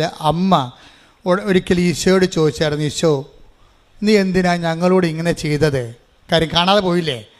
അപ്പോൾ ദേവാലയത്തിൽ പോയി ഒരു ദിവസത്തിന് ശേഷമല്ലേ അമ്മ കണ്ടുമുട്ടിയത്. അപ്പോൾ അമ്മയ്ക്ക് ഭയങ്കര വിഷമമായി. ഒരു സോറി പോലും പറയാതെ ഈശോ ഇവിടെ തങ്ങിയില്ലേ. അങ്ങനെ ആദ്യമായിട്ട് ചെയ്യണതാ. അതുകൊണ്ട് അമ്മയ്ക്ക് ഭയങ്കര വിഷമമായി. ഒന്നാമത് കാശും കയ്യിലില്ല, തിരിച്ചു പോകാനുള്ള കാശും കൊണ്ടാണ്, മിനിമം കാശും കൊണ്ടല്ലേ ഈ കാർപ്പൻ്ററിൻ്റെ വൈഫ് വരണത്. അങ്ങേരെ ഉടിയും കൊട്ടുപൊടിയും എടുത്തിട്ടല്ലേ കഞ്ഞി വെച്ച് പോണത്. അതിൻ്റെ അകത്തുനിന്ന് ബാക്കിയുള്ള നക്കാപ്പിച്ച കാഴ്ച പിടിച്ച് വെച്ചിട്ടാണല്ലോ ഒരു കൊല്ലം കഴിയുമ്പോൾ പള്ളി കൂശ് പൊട്ടിച്ച് പള്ളിയെ വന്നത്. എന്നിട്ട് ഇപ്പോൾ ഇരട്ടിപ്പണിയായില്ലേ. ആലപ്പുഴയിൽ നിന്ന് തൃശ്ശൂർ വരെയുള്ള യാത്ര ഉണ്ട്. തൃശ്ശൂർ എത്തിയിട്ട് ഈശോ അവിടെ നിന്ന് അമ്മ എറണാകുളത്ത് എത്തിയപ്പോഴാണ് അറിയണത് ഈശോ ഇവിടെ ഇല്ലെന്ന്. പിന്നെ തിരിച്ചു പോയി. അപ്പോൾ അങ്ങോട്ടും ഇങ്ങോട്ടും ഇരട്ടി യാത്രയായി. അപ്പോൾ ഈശോ അമ്മ ചോദിക്കും, എന്താ ഈശോ ഇങ്ങനെ ഞങ്ങളോട് ചെയ്തത്? നിൻ്റെ അപ്പ എന്തുമാത്രം വിഷമിക്കണമെന്നറിയാവോ? ഞങ്ങൾ എന്തുമാത്രം വിഷമിച്ചെന്നറിയാം. അപ്പോൾ ഈശോ എന്ന് പറയും, എന്താ കാര്യം? ചില കാര്യങ്ങൾക്ക് ദൈവത്തിന് നമ്മളോട് പറയാൻ പറ്റത്തില്ല. സ്വന്തം മകനാണെങ്കിലും പറയാൻ പറ്റത്തില്ല. അപ്പോൾ ചില കാര്യം ദൈവം നമ്മളോട് പറയത്തില്ല. എന്തുകൊണ്ട് അങ്ങനെ ചെയ്തെന്ന് നിങ്ങൾ ചോദിക്കരുത്. കാര്യം ഈശോയ്ക്ക് വേണമെങ്കിൽ സോറി പറയാമായിരുന്നു, പറഞ്ഞില്ല. എന്നിട്ടെന്താ പറഞ്ഞത്? നിങ്ങളറിയണം. എന്തറിയണം? ദൈവഹിതം നിങ്ങളറിയാൻ ബാധ്യസ്ഥയാണ്. ഞാൻ എൻ്റെ പിതാവിൻ്റെ കാര്യത്തിൽ ആകേണ്ടവനാണെന്ന് നിങ്ങൾക്ക് അറിയില്ലേ എന്ന് വെച്ച് കഴിഞ്ഞാൽ, നിങ്ങൾ ഉടമ്പടി എടുത്ത് ദൈവത്തിൻ്റെ അമ്മയുടെ അപ്പൻ്റെ വചനത്തിൻ്റെ നടപ്പിൽ വരുത്തുന്ന ആൾക്കാരായിട്ട് ഉയരുമ്പോൾ ചില കാര്യങ്ങൾ ദൈവഹിതത്തിന് വിടണമെന്ന് നിങ്ങൾക്കറിയണം. അതുകൊണ്ട് ചില കാര്യങ്ങൾ ദൈവം നിങ്ങൾക്ക് ചെയ്തു തരാത്തത് എന്താണെന്ന് നിങ്ങൾ ദൈവത്തോട് ചോദിക്കരുത്. അമ്മ പക്ഷേ ചോദിച്ചു കഴിഞ്ഞപ്പോൾ അമ്മയ്ക്ക് മനസ്സിലായി അങ്ങനെ ചോദിക്കേണ്ടിയില്ലായിരുന്നെന്ന്. വീട്ടിൽ വന്നപ്പോൾ എന്ത് ചെയ്ത്? ഹൃദയത്തിൽ സംഗ്രഹിച്ചു. അതിന് മറുപടി ചോദിച്ചില്ല. നീ എന്താ എന്നോട് അങ്ങനെ ചോദിച്ചത് അവിടെ വെച്ച്? നിൻ്റെ നീ പറയാതെ നിൻ്റെ ഹിതം നീയല്ലേ ദൈവം? ഞാൻ നിന്നെ പെറ്റെടുക്കാൻ വേണ്ടി ദൈവം എന്നെ ഉപകരണമാക്കിയല്ലേ. നിനക്കൊരു വാക്കിന് പറഞ്ഞാൽ കുഴപ്പമൊന്നുമില്ല. ഞാനല്ല അങ്ങനെ ഒന്നും ചോദിച്ചില്ല. ഈശോയോട് വീട്ടിൽ വന്ന് തർക്കുത്തരം പറയാൻ അമ്മ തയ്യാറായില്ല. അതിന് പകരം എന്താ ചെയ്തത്? അവളെ ഹൃദയത്തിൽ സംഗ്രഹിച്ചു. ചില കാര്യങ്ങൾ ദൈവത്തിൽ നമ്മളോട് പറയാൻ പറ്റത്തില്ല, നമ്മൾക്ക് ഹൃദയത്തിൽ സംഗ്രഹിക്കാൻ പറ്റത്തേ ഉള്ളൂ. അതാണ് നിൻ്റെ അന്നന്ന് വേണ്ട ആഹാരം, അതാണ് ദൈവഹിതം, അതാണ് നിൻ്റെ നല്ല ആത്മാവിലേക്ക് നീ സഞ്ചരിച്ചെത്തുന്നതിൻ്റെ സൂചന. കൈയടിക്കട്ടെ. ഹല്ലേലൂയ ഹല്ലേലൂയ ഹല്ലേലൂയ ഹല്ലേലൂയ ഹല്ലേലൂയ മഹത്വം യേശുവേ നന്ദി ഹല്ലേലൂയ ഹല്ലേലൂയ പരമദിവ്യകാരുണ്യത്തിന് എന്നേരവും ആരാധനയും സ്തുതിയും പുകഴ്ചയും പരിശുദ്ധ ഉണ്ടായിരിക്കട്ടെ. പരമദിവ്യകാരുണ്യത്തിന് എന്നേരവും ആരാധനയും സ്തുതിയും പുകഴ്ചയും ഉണ്ടായിരിക്കട്ടെ. എൻ്റെ മക്കളെ, വാട്ട് എവർ ഹാപ്പൻസ് വാസ്, എല്ലാ സമയങ്ങളും നിങ്ങൾ ദൈവത്തോട് പ്രാർത്ഥിക്കേണ്ടത്, ഉടമ്പടിയിൽ പുതുക്കി കഴിഞ്ഞാൽ ഒരു നിയോഗം വെക്കേണ്ടത് എന്താണെന്നറിയാവോ? കർത്താവെ, സമയത്തും അസമയത്തും സുവിശേഷം പ്രസംഗിക്കണമെന്ന് എന്നോട് പറഞ്ഞിട്ടുണ്ട്. സമയത്തും അസമയത്തും സുവിശേഷത്തിൻ്റെ ചൈതന്യം ഉൾക്കൊള്ളാൻ എന്നെ സഹായിക്കണമേ. ടേക്ക് ദ ബെഡ് ഫോർ സമയത്തും അസമയത്തും സുവിശേഷം പ്രസംഗിക്കുക. ശ്രുതികട ഹല്ലേലൂയ ഹല്ലേലൂയ ഹല്ലേലൂയ ഹല്ലേലൂയ ഹല്ലേലൂയ യേശുവേ നന്ദി ഹല്ലേലൂയ ഹല്ലേലൂയ ഹല്ലേലൂയ ഹല്ലേലൂയ ഹല്ലേലൂയ യേശുവേ ആരാധന ആരാധന ആരാധന യേശുവേ നന്ദി മഹത്വം മഹത്വം മഹത്വം ഹല്ലേലൂയ ഹല്ലേലൂയ മഹത്വം. 2 തിമോത്തിയോസ് 4:2 2 തിമോത്തി 4:2 വചനം പ്രസംഗിക്കുക. വചനം പ്രസംഗിക്കുക. സാഹചര്യങ്ങൾ അനുകൂലമാണെങ്കിലും അല്ലെങ്കിലും ജാഗരൂകതയോടെ വർത്തിക്കുക. മേ ബി, അതായത് നമ്മളെ സംബന്ധിച്ചിടത്തോളം ഉടമ്പടി എടുത്തു കഴിഞ്ഞാൽ പിന്നെ നമ്മുടെ ഓപ്ഷൻ എന്ന് പറയുന്നത് വചന കൈമാറ്റമാണ്. ചിലപ്പോൾ അനുകൂല സാഹചര്യം വരും, ചിലപ്പോൾ പ്രതികൂല സാഹചര്യം വരും. നിങ്ങൾക്ക് സുവിശേഷത്തിനൊരു നിലപാടുണ്ട്. ഇപ്പം സുവിശേഷം ഏക കൊടുക്കുക, സാഹചര്യം അനുകൂലമാണെങ്കിലും അല്ലെങ്കിലും. അതുപോലെ തന്നെയാണ് സുവിശേഷത്തിന് സാക്ഷ്യമാകുക, സാഹചര്യം അനുകൂലമാണെങ്കിലും അല്ലെങ്കിലും. ഒന്ന് പറഞ്ഞ്, സുവിശേഷത്തിന് സാക്ഷ്യമാവുക, സാഹചര്യം അനുകൂലമാണെങ്കിലും അല്ലെങ്കിലും. ഇതിന് രണ്ടിനും ആത്മീയമായിട്ട് ഒരേ വാല്യൂ ആണ്. അനുകൂല സാഹചര്യത്തിൽ നീ സുവിശേഷത്തിന് സാക്ഷിയാകണതിനും 10 മാർക്കുണ്ട്. പ്രതികൂല സാഹചര്യത്തിൽ നീ സുവിശേഷം സാക്ഷിയാകണതിന് ചിലപ്പോൾ 15 മാർക്ക് കിട്ടുമെന്ന് വരാം. അപ്പോൾ സാഹചര്യത്തെ സംബന്ധിച്ചിടത്തോളം നല്ല പ്രധാനപ്പെട്ട സാഹചര്യം എന്ത് സംഭവിക്കാം. ചിലപ്പോൾ നീ ഒരു ഭർത്താവ് മരിച്ച വിധവയായിരിക്കാം. ചിലപ്പോൾ നീ 2 അബോർഷൻ കഴിഞ്ഞിട്ടുള്ള ഇങ്ങനെ കൂടെ അബോർഷൻ ടെൻഡൻസി കാണിക്കുന്ന ഒരു ഗർഭപാത്രമൊക്കെ നിനക്കുള്ളത്. സാഹചര്യം എന്തുമാകാം നിൻ്റെത്. പക്ഷേ ഇതെല്ലാം കഴിഞ്ഞിട്ട് വയറെ പൊത്തി പിടിച്ച് ദൈവത്തിൻ്റെ തന്തയ്ക്ക് വിളിച്ചൊരു കാര്യമില്ല. എന്താ ചെയ്യേണ്ടത്? കർത്താവെ, ഞാൻ നിൻ്റെ മുമ്പിലൂടെ പോവുകയാണ്. കാര്യം ഉടമ്പടി ചെയ്യുമ്പോൾ ആദ്യം പറഞ്ഞത് എന്താണ്? ദാവീദ് പറഞ്ഞതും എബ്രഹാം പറഞ്ഞതും ഒരു കാര്യമാണ്. എന്താണ്? എബ്രഹാത്തിനോട് ദൈവം പറഞ്ഞത് എന്താണ്? നീ എൻ്റെ മുമ്പാകെ ഉണ്ടാകണം, സാഹചര്യം അനുകൂലമായാലും പ്രതികൂലമായാലും. മനസ്സിലായോ? വേറെ കണ്ടവൻ്റെ പുറകെ മുമ്പേ പോയി നിൽക്കരുതെന്ന് അർത്ഥം. ടേക്ക് ദ ബെഡ് ഫോർ 17:3 ശ്രുതിക്കട്ടെ. ഹല്ലേലൂയ. ഉൽപ്പത്തി 17:1 എബ്രാമിന് 99 വയസ്സായി കർത്താവ് പ്രത്യക്ഷപ്പെട്ട് അവനോട് അരുൾ ചെയ്തു, സർവശക്തനായ ദൈവമാണ് ഞാൻ, എന്റെ മുമ്പിൽ വ്യാപരിക്കുക, കുറ്റമറ്റവനായി വർത്തിക്കുക. ഇതിന്റെ വിഷയം എന്ന് വെച്ച് കഴിഞ്ഞാൽ, whatever happens to you, പക്ഷെ നീ എൻ്റെ മുമ്പിൽ തന്നെ ഉണ്ടാകണം. Because I am almighty God. ഞാൻ ദൈവമാണെന്നല്ല പറഞ്ഞത്. എന്താ കാര്യം? സർവശക്തനാണ്. നിൻ്റെ സാഹചര്യത്തെ എന്ത് വേണമെങ്കിലും അങ്ങോട്ടും ഇങ്ങോട്ടും ചേഞ്ച് ചെയ്യാൻ I can do it. So എൻ്റെ മുമ്പിൽ തന്നെ നീ ഉണ്ടാകണം. എന്നുവെച്ചാൽ നമ്മുടെ സാഹചര്യം അനുകൂലമായാലും പ്രതികൂലമായാലും നമ്മൾ ദൈവത്തിൻ്റെ തിരുസന്നിധി ഉണ്ടാകണം. അല്ലാതെ ഇന്ന് കൊച്ചു സൈക്കിളെ ഇടിച്ച് അല്ലെങ്കിൽ മകളെ പട്ടി കടിച്ചതും പറഞ്ഞ് ഇന്ന് കുടുംബപ്രാർത്ഥന വേണമെന്ന് പറയരുത്. നീ ദൈവത്തിന് മുമ്പിലല്ല. അപ്പോഴും ഇന്ന് നമ്മൾ ഉടമ്പടി എടുത്തിട്ട് അപ്പോൾ നമ്മൾ പച്ചത്തിരി കത്തിക്കുമ്പോൾ തന്നെ ഭർത്താവ് അവിടെ കിടന്ന് 2 സ്മോളൊക്കെ വിട്ടിട്ട് അവിടെ കിടന്ന് പറയും, പച്ചത്തിരി കത്തിച്ച് കൊച്ചിനെ പട്ടി കടിച്ചെന്ന് പറയും. ആ ഭ്രാന്തൻ എന്തെങ്കിലും പറയട്ടെ, you don't mind about it. കാരണം നിന്നോട് എന്താ പറഞ്ഞിരിക്കണത്? നീ സാഹചര്യം അനുകൂലമായാലും എന്താണ്, നീ എൻ്റെ മുമ്പിൽ തന്നെ ഉണ്ടാകണം. അപ്പം നീ പ്രാർത്ഥിക്കണത് എന്താണ്? പ്രാർത്ഥിച്ചേ, കർത്താവേ, ഉടമ്പടി പ്രകാരം എന്റെ സാഹചര്യം പ്രതികൂലമായാലും ഉൽപ്പത്തി 17:1 അനുസരിച്ചുകൊണ്ട് നിന്റെ മുമ്പിൽ തന്നെ ഉണ്ടാകാൻ എന്നെ അഭിഷേകം ചെയ്യണം.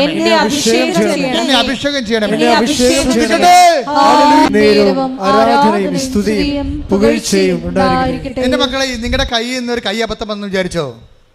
നിങ്ങൾക്ക് നിങ്ങളുടെ സ്വഭാവത്തിൻ്റെ രീതി അനുസരിച്ചുകൊണ്ട് ചിലപ്പോൾ അശ്രദ്ധ വരും.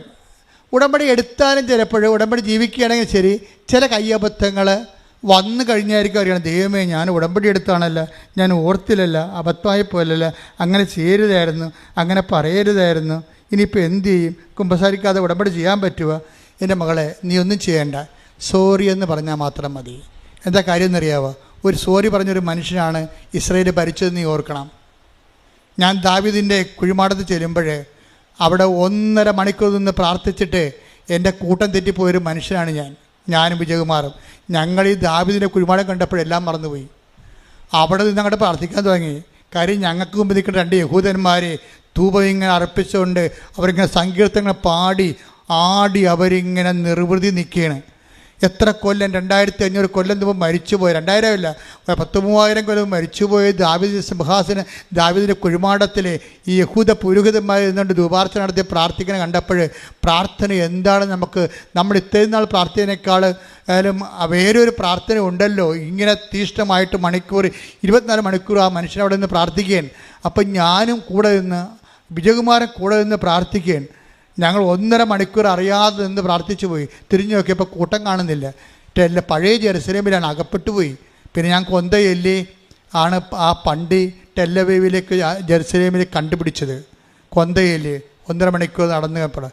അതിൻ്റെ അത് പെട്ടുപോയി, പിന്നെ രക്ഷപ്പെടാൻ പാടില്ല. പക്ഷെ മാതാവ് കൂടെ ഉണ്ടായിരുന്നു. എനിക്ക് ഞാൻ കാറിൽ പോകുമ്പോൾ അമ്മയോട് പറഞ്ഞു, അമ്മേ ഞാൻ ഹോട്ടലിൽ നിന്ന് ഇറങ്ങിയപ്പോൾ വണ്ടി ഏതാണെന്ന് കണ്ടില്ല, അതിൻ്റെ ഡിസൈൻ അറിഞ്ഞില്ല, അതിൻ്റെ പേരറിയാൻ പാടില്ല. ഞങ്ങളെ കൊണ്ടുവന്ന ഞങ്ങൾക്ക് അത് 16 ലൈൻ റോഡാണ്. നമ്മുടെ 4 ലൈനല്ല, 16 ലൈൻ റോഡാണ്. അങ്ങോട്ടും ഇങ്ങോട്ടും വണ്ടി ഇങ്ങനെ നൂല് പോലെ ഇങ്ങനെ പാകിയിട്ടിരിക്കുകയാണ്. അതിൻ്റെ ഇടയ്ക്ക് ഈ പണ്ടി ഇവിടെ പോയി. നേരത്തെ അവർ ഞങ്ങളോട് ഹോട്ടലിൽ നിന്ന് ഇറങ്ങിയപ്പോഴേ പറഞ്ഞാൽ, നിങ്ങൾ ഒരു കാരണവശാലും കൂട്ടം തെറ്റി പോയത്, കൂട്ടം തെറ്റി പോയാൽ ഹോട്ടലിലേക്ക് വിളിക്കാനേ പറ്റത്തുള്ളൂ എന്ന് പറഞ്ഞ് ഹോട്ടലിൻ്റെ നമ്പർ തന്ന്. ഹോട്ടൽ 90 കിലോമീറ്റർ അകലെയാണ്. പക്ഷേ വിജയകുമാറിൻ്റെ ഫോണിൽ ചാർജുമില്ല. അപ്പോൾ അതിൻ്റെയൊക്കെ അകപ്പെട്ട് പഴയ ജെറുസലേമിനകത്ത് കുഡൂസിൽ അകപ്പെട്ടു പോയി. അപ്പോഴെന്ത് ചെയ്യും? ഞാൻ പറഞ്ഞു, ഒന്നും ചെയ്യണ്ട, ജപമാല ചെല്ലാൻ പറഞ്ഞ്. ഞങ്ങൾ ഒരു ജപമാല ചെല്ലിയിട്ട് കണ്ട വഴി, തെക്കും വടക്കും അറിയാൻ പാടില്ല, നല്ല ഉച്ച 12 മണി നേരം, നല്ല ഒരു 40 ഡിഗ്രി ചൂട്, അങ്ങോട്ട് പോകുമ്പോൾ അങ്ങോട്ടും ഇങ്ങോട്ട് വഴി, പടിഞ്ഞോട്ട് വഴി, പിന്നെ അങ്ങോട്ട് പോകുമ്പോൾ പിന്നെ ഇടക്കോട്ട് വലത്തോട്ടും വഴി, പിന്നെയും വഴി. ഏത് വഴിയാണ് റോഡെന്ന് എവിടെ എത്തുമെന്ന് ഒരു പിടിയില്ല, വെച്ച് നടക്കുകയാണ്. അപ്പം ഞാൻ പറഞ്ഞു, അമ്മേ നീ നടന്ന വഴിയാണത്. ഞങ്ങൾക്ക് 2 പേർക്കും ആദ്യമായിട്ട് ഇവിടെ വന്ന് ലാൻഡ് ചെയ്യേണ്ടതാണ്. ഞങ്ങൾക്ക് ഇവിടുത്തെ വഴിയൊന്നും അറിയത്തില്ല, ഞങ്ങളുടെ വണ്ടിയും അറിയത്തില്ലെന്ന് പറഞ്ഞു. അപ്പം ഞാനീ കൊന്ത ചൊല്ലി തീരും, അപ്പം നീ ഞങ്ങളുടെ വഴിയിലെത്തിച്ചിരിക്കുമെന്ന് പറഞ്ഞു. അപ്പോൾ വിജയകുമാർ പറഞ്ഞ്, അപ്പോഴാദ്യമായിട്ടാണ് ഒരു വിശ്വാസം പ്രയോഗത്തിൽ വരണത്. പുള്ളിക്ക് കണ്ടുപിടി ഞെട്ടണത് അങ്ങനെ. ഞാൻ പറഞ്ഞു, 5-ാമത്തെ ദിവസത്തിൻ്റെ പിതാവിൻ്റെയും പുത്രൻ്റെയും പറഞ്ഞപ്പോൾ ഉണ്ട് ഞങ്ങൾ റോഡേ എത്തി അവിടെ. പക്ഷേ റോഡേ എത്തുമ്പോൾ എന്ത് റോഡാണ് ഈ കാണുന്നത്? 16 ലൈൻ റോഡാണ്. ഇൻ്റർനാഷണൽ ടൗൺ സിറ്റിയല്ലേ. അവിടെ ചെന്ന് അകപ്പെട്ട് ഏത് വണ്ടി, നമ്മുടെ വണ്ടി എവിടെ പോയെന്ന് ആർക്കറിയാം? നമ്മുടെ മൊബൈലും വർക്ക് ചെയ്യണില്ല. എനിക്ക് പിന്നെ റോമിംഗ് ഇല്ല, സാറിന് റോമിംഗ് ഉണ്ട്, പക്ഷേ അവിടെ ബാറ്ററി വർക്ക് ചെയ്യണില്ല. ആകപ്പെടെ കുഴപ്പത്തിലായി. വിജയകുമാറിനോട് പറഞ്ഞു, സാറേ ഒരു വണ്ടി, ഞാൻ പറഞ്ഞു സാറേ ഒരു വണ്ടി എടുക്ക്. ഒരു ടാക്സി വന്ന് നിന്ന് ടാക്സിക്കാരൻ ഞങ്ങളോട് ചോദിക്കുകയാണ് എവിടെ പോകണമെന്ന്. ഞങ്ങൾക്കറിയാമല്ലോ എവിടെ പോകണമെന്ന്. ഞങ്ങളുടെ വണ്ടി പിടിക്കാനാണ് ഇയാളെ വിളിച്ചിരിക്കുന്നത് അറിയാമോ? അപ്പോൾ വണ്ടി എവിടെയാണെന്ന് ഞാൻ ചോദിക്കത്തില്ലേ? അപ്പം ഞാൻ പറഞ്ഞു ഗെറ്റലാണെന്ന് പറഞ്ഞു, മുമ്പോട്ട് പോകാൻ പറഞ്ഞു കഴിഞ്ഞപ്പോൾ ഇയാൾ ഇടയ്ക്കിടയ്ക്ക് പറയുന്നുണ്ട്. അപ്പോൾ ഇയാൾ എവിടെ പോകണമെന്ന് പറഞ്ഞ്, അപ്പോൾ സാറ് പറഞ്ഞ് ഗെറ്റലാണ് അപ്പോൾ മുമ്പോട്ട് പോകാൻ ഗ്രോഫ്രണ്ട് അത് പറയുന്നുണ്ട്. പക്ഷേ അപ്പം ഞങ്ങൾ രണ്ടും കൂടി ജവമാല ചൊല്ലിക്കൊണ്ടിരിക്കുകയാണ്. എൻ്റെത് ഡ്രൈവറും വണ്ടിയൊന്നും അല്ല പ്രശ്നം, ഈ ജവമാല കൃത്യമായിട്ട് ചെല്ലുക എന്നുള്ള ആ സമയത്ത് ജവമാല ചൊല്ലിക്കൊണ്ടേ ഇരിക്കുകയാണ്. അപ്പോൾ എൻ്റെ മനസ്സിൽ സാറിനോട് പറഞ്ഞു, സാറേ 5-ാമത്തെ ദിവരഹസ്യത്തിന് നമ്മൾക്ക് ഈ സ്ഥലത്തെത്തിയെങ്കിൽ അടുത്ത കൊന്ത തീരുമ്പോൾ ഈ വണ്ടി കൊണ്ടുവന്ന് നമ്മുടെ മുമ്പിൽ അമ്മ തരുമെന്ന് പറഞ്ഞു. അമ്മ തരും. അപ്പോൾ ഞാൻ സാറും കൂടി ചെല്ലിയിട്ട് അപ്പോൾ ഡ്രൈവർ ഇടയ്ക്ക് ഞങ്ങളെ പ്രാർത്ഥനയ്ക്ക് ഉതപ്പുണ്ടാക്കുന്നുണ്ട്. അയാൾ അപ്പോൾ വിജയകുമാർ ചോദിച്ചു, വാ മിണ്ടാതിരിക്കേ, നിങ്ങൾക്ക് എത്ര രൂപ വേണം? അപ്പോൾ പറഞ്ഞ് അയാളെ $500. ഉടനെ $500 എടുത്ത് അയക്ക് കൊടുത്ത്. എവിടെ? 2 കിലോമീറ്ററേ പോയിട്ടുള്ളൂ. ഞങ്ങൾ മണ്ടന്മാരെ ഇന്ത്യക്കാരാണെന്ന് അയാൾക്കറിയാം. കാര്യം ഇത് വഴി അറിയാൻ വല്ലതും കയറി ഇരിക്കുക, സ്ഥലം പറയാവല്ലിരിക്കുക. ഇന്ത്യക്കാരുടെ ആരും 2 മണ്ടന്മാർ കേട്ടിട്ടുണ്ട്. ഇന്ത്യക്കാരെ മണ്ണൊന്നും വേണ്ട, ഇന്ത്യക്കാർ ലോകത്തിലെ ഏറ്റവും വലിയ ബുദ്ധിയുള്ളവരാണ്. പക്ഷേ ഞങ്ങളവിടെ ചെന്നപ്പോൾ ഇയാൾക്ക് വഴി പറഞ്ഞ് ഞങ്ങൾക്കറിയത്തില്ല അവിടെ തെക്കും വടക്കും. ഞങ്ങളുടെ ജീവിതം അങ്ങനെ അകപ്പെട്ടിരിക്കുകയാണ്. അപ്പോൾ എൻ്റെ മനസ്സിലിരിക്കണ കൊന്ത മാത്രമേ ഒരു ഉറപ്പുള്ളൂ. ഇതാണ് നമ്മുടെ ഈ പാത്ത് ഫൈൻഡർ എന്ന് പറഞ്ഞ സാധനം ഇതാണ്. ഇത് വെച്ചുള്ള കളിയാണ് നമുക്കറിയാവുന്നത്. അപ്പോൾ ഞാൻ ഈ കൊന്ത തീരണ സമയത്ത് 4-ാമത്തെ കൊന്ത തീരുമ്പോൾ തന്നെ അമ്മ പറഞ്ഞ് വണ്ടി ചോപ്പാണെന്ന് പറഞ്ഞ്. അപ്പോൾ വണ്ടി ചുവപ്പ് നിറവാണ്, താഴെ കറുപ്പുണ്ടെന്ന് പറഞ്ഞ്. ഞാൻ ഉടനെ സാറിനോട്, സാറേ ചുവപ്പ് വണ്ടിയാണ് നമ്മൾ പറയുന്നുണ്ട്, താഴെ കറുപ്പുണ്ടെന്ന് പറയുന്നുണ്ട്. 5ാമത്തെ രഹസ്യം ചൊല്ലി അവസാനിക്കുമ്പോൾ ചുവപ്പും കറുപ്പും വണ്ടി ഞങ്ങളുടെ മുമ്പിൽ കൊണ്ടുവന്ന അമ്മ. ഈ എൻ്റെ പ്രോബ്ലം വെച്ച് കഴിഞ്ഞാൽ ഇതെല്ലാം അനുഭവങ്ങളാണ്. അനുഭവങ്ങളെന്ന് പറയണത് അതാണ് പഠിപ്പിക്കലെന്ന് പറയണത്. ദൈവം അനുഭവങ്ങളിലൂടെയാണ് നമ്മളെ പഠിപ്പിക്കുന്നത്. Take the word of God 110 143:10 എടുത്ത് ശ്രുതിക്കട്ടെ. ഹല്ലേലൂയ ഹല്ലേലൂയ ഹല്ലേലൂയ യേശുവേ നന്ദി. ഹല്ലേലൂയ ഹല്ലേലൂയ ഹല്ലേലൂയ ഹല്ലേലൂയ. ആരാധന ആരാധന. 143:10 സങ്കീർത്തനങ്ങൾ. അങ്ങയുടെ ഹിതം അനുവർത്തിക്കാൻ എന്നെ പഠിപ്പിക്കണം. അങ്ങയുടെ ഹിതം അനുവർത്തിക്കാൻ എന്നെ പഠിപ്പിക്കണമേ. എന്തെന്നാൽ അവിടുന്നാണ് എന്റെ ദൈവം. എന്തെന്നാൽ അവിടുന്നാണ് എന്റെ ദൈവം. അങ്ങയുടെ നല്ല ആത്മാവ്, അങ്ങയുടെ നല്ല ആത്മാവിനെ എന്നെ നിരപ്പുള്ള വഴിയിലൂടെ നയിക്കട്ടെ.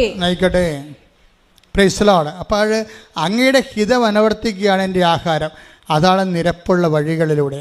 അപ്പോൾ ദൈവത്തിൻ്റെ ഹിതം അനുവർത്തിക്കുന്ന വ്യക്തിയായി നമ്മൾ എപ്പോൾ മാറുന്നുവോ അപ്പോൾ നമ്മൾ നിരപ്പുള്ള വഴിയിലൂടെ വരും. കാര്യം ഇതിൻ്റെ വിഷയം എന്ന് പറയണത് വചനം കേൾക്കണമെങ്കിൽ വഴി നിരപ്പാക്കേണ്ടതുണ്ട്. അതുകൊണ്ടാണ് യോഹന്നാൻ മാന്താനെ കർത്താവിന് വഴിയൊരുക്കാൻ വേണ്ടി എന്ന് പറഞ്ഞ് പ്രത്യേകം മിഷൻ കൊടുത്ത് വിടേണ്ട കാര്യം എന്താണ്? ദൈവത്തിൻ്റെ ഹിതപ്രകാരം ജീവിക്കാൻ പറ്റിയൊരു സമൂഹത്തെ രൂപപ്പെടുത്തി എടുക്കാനുള്ള ജ്ഞാനസ്ഥാനം, പശ്ചാത്താപത്തിൻ്റെ ജ്ഞാനസ്ഥാനമാണ് യോഹന്നാൻ നൽകണത്. അപ്പം നിങ്ങൾക്ക് എപ്പോഴെങ്കിലും നിങ്ങൾ ചെയ്തു പോയ തെറ്റുകളെക്കുറിച്ച് ഒരു പശ്ചാത്താപം ഉണ്ടാവുകയും ദൈവത്തിൻ്റെ വചനം ജീവിക്കുകയും ചെയ്യണമെന്ന് തോന്നിയാൽ നിങ്ങൾ നിരപ്പുള്ള വഴികളിലേക്ക് വന്നു കഴിഞ്ഞു. പിന്നെ ദൈവമായിട്ട് അടുത്ത നടപടി ദൈവത്തിൻ്റെ ഇടപെടലാണ് ഉണ്ടാകുന്നത്.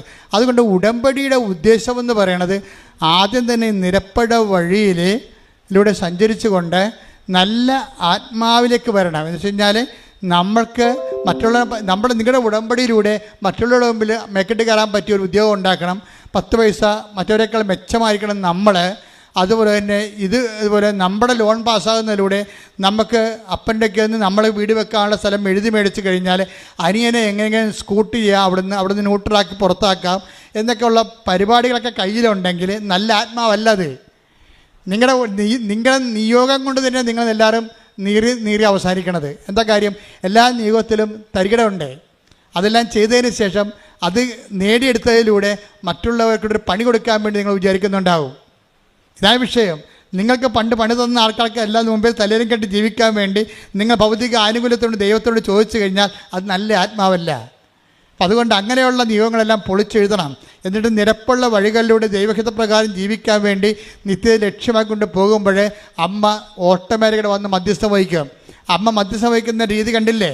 ആ ഒരു ജപമാല, ഒരു ജപമാല ഉണ്ടെങ്കിൽ നമുക്ക് ഈ ജന്മം അടുത്ത ജന്മം ജീവിക്കാൻ പറ്റും. അതാണ് ഞാൻ എൻ്റെ ജീവിതത്തിൽ നിന്ന് പഠിച്ചത്. കാര്യം ജപമാല മുഴുവനും ഫുൾ ഓഫ് കർത്താവിൻ്റെ റിഡംഷൻ്റെ വീണ്ടെടുപ്പിൻ്റെ മുഴുവനും രക്ഷാകര സമ്പൂർണ്ണ ബൈബിളിനെ ഇങ്ങനെ കാച്ചിക്കുറുക്കി അങ്ങനെ മണികളാക്കി വെച്ചിരിക്കുകയാണ് ജപമാലയിൽ. അതിനേക്കാൾ വലിയ പ്രാർത്ഥന ഇനി ഉണ്ടാകാൻ പോണില്ല. അതുകൊണ്ട് തന്നെയാണ് ഇതിൻ്റെ അകത്ത് നമ്മളിത് 1000 മണിയൊക്കെ ആയിട്ട് വർദ്ധിപ്പിക്കുന്നതിൻ്റെ കാര്യം. വേറെ എപ്പോഴും നമ്മൾ ശ്രദ്ധിക്കണം. നിങ്ങൾക്കൊക്കെ പറ്റിയ അബദ്ധം വല്ല ഉടായ്പ പ്രാർത്ഥനകളൊക്കെ വന്നപ്പോൾ നിങ്ങൾ ന്യൂട്രലായിട്ട് നിങ്ങൾ ജപമാല മാറ്റി നിർത്തിയിട്ട് അതിൻ്റെ പുറകെ പോയി. അതാണ് സംഭവം. മര്യാദക്ക് നിന്നുകയും നമ്മുടെ പിതാക്കന്മാരെ ദൈവവും തലമുറകളും പഠിപ്പിച്ച പ്രാർത്ഥനകളെ സത്യസന്ധമായ ആധ്യാത്മികതയിലേക്ക് നിങ്ങൾ തീഷ്ണമായി വരണം. നിങ്ങൾ വരണമെന്നല്ല ഞാൻ പറയണത്, നിങ്ങൾ തീഷ്ണമായി വരണമായിട്ട് ദൈവത്തിന് തോന്നണം. ദൈവത്തിന് തോന്നണമെന്നുണ്ടെങ്കിൽ അത് നടപ്പിൽ വരുത്തണം ദൈവം. കാരണം നിങ്ങളുടെ ജീവിതം കൊണ്ട് തന്നെ സുവിശേഷം നമ്മളിലെ പരിശുദ്ധാത്മാവ് ഇത്രയും നേരം പറഞ്ഞുകൊണ്ടിരുന്നത് എന്താണ്? അനുകൂലം സാഹചര്യം അനുകൂലമായാലും പ്രതികൂലമായാലും നീ സുവിശേഷത്തിൻ്റെ സാക്ഷിയാകണം. പ്രതികൂലമായ സാഹചര്യം വന്നാലും ആ പ്രതികൂലമായ സാഹചര്യത്തിലും നീ ഒരു സുവിശേഷമായിക്കൊണ്ട് ദൈവത്തിനെ കൊണ്ട് തന്നെ ആ വിഷയത്തെ പരിഹാരം ഉണ്ടാക്കാൻ വേണ്ടി നീ ശ്രമിക്കണം. അല്ലെങ്കിൽ ഞങ്ങൾക്ക് വേണമെങ്കിൽ അടുത്ത പോലീസ് സ്റ്റേഷനിൽ പോയിട്ട് റിപ്പോർട്ട് ചെയ്യുക വല്ലതൊക്കെ ചെയ്യാൻ പറ്റുമായിരുന്നു. എന്തൊക്കെയാണ് കുഴപ്പം? എന്താ കുഴപ്പമെന്ന് വെച്ചാൽ ഇന്ന ഹോട്ടലിലാണ് താമസിച്ചത്, ഇന്ന വണ്ടി എങ്ങോട്ടാണ് പോയെന്നൊക്കെ ട്രേസ് ഔട്ട് ചെയ്തെടുക്കണം, ഒരു കുഴപ്പമില്ല. പക്ഷേ ഞങ്ങൾ ജപമാലയിലാണ് ആശ്രയിച്ചത്. എന്ന് വെച്ചാൽ ഫസ്റ്റ് നമ്മുടെ ബുദ്ധിപരമായ മെക്കാനിസം അല്ല കാണിക്കേണ്ടത്. അത് ജഡിക ആത്മാക്കമുള്ള ആൾക്കാർ ജഡികമായ മാർഗ്ഗങ്ങൾ അന്വേഷിക്കും. ദൈവ പൈതൽ ദൈവത്തിൻ്റെ മാർഗ്ഗമാണ് ഫസ്റ്റ് പ്രയോറിറ്റി. ഉടമ്പടി നീ വിജയിക്കണമെന്ന് കാണുന്നത് എപ്പോഴാണെന്ന് വെച്ച് കഴിഞ്ഞാൽ നിൻ്റെ ഫസ്റ്റ് റെഫറൻസിൽ നിനക്കുണ്ടാകുന്ന പ്രശ്നങ്ങൾ ദൈവത്തെ കൊണ്ട് ആദ്യം പരിഹരിക്കാൻ വേണ്ടി നീ നടപടി എടുക്കുമ്പോൾ നീ ദൈവത്തിൻ്റെ നിരപ്പായ വഴികളിലൂടെയാണ്. കൈയടിക്കട്ടെ, ശ്രുതികട്ടെ, ഹല്ലേലൂയ. കുപ്പി കണ്ണടച്ച് ഒരു നിമിഷം നിങ്ങളുടെ ജീവിത അവസ്ഥകളെ അമ്മയുടെ മധ്യസ്ഥത്തിൽ ഈശോയുടെ നാമത്തിൽ ഓർക്കുക. കണ്ണുകൾ കൂപ്പി കൈകളടച്ച്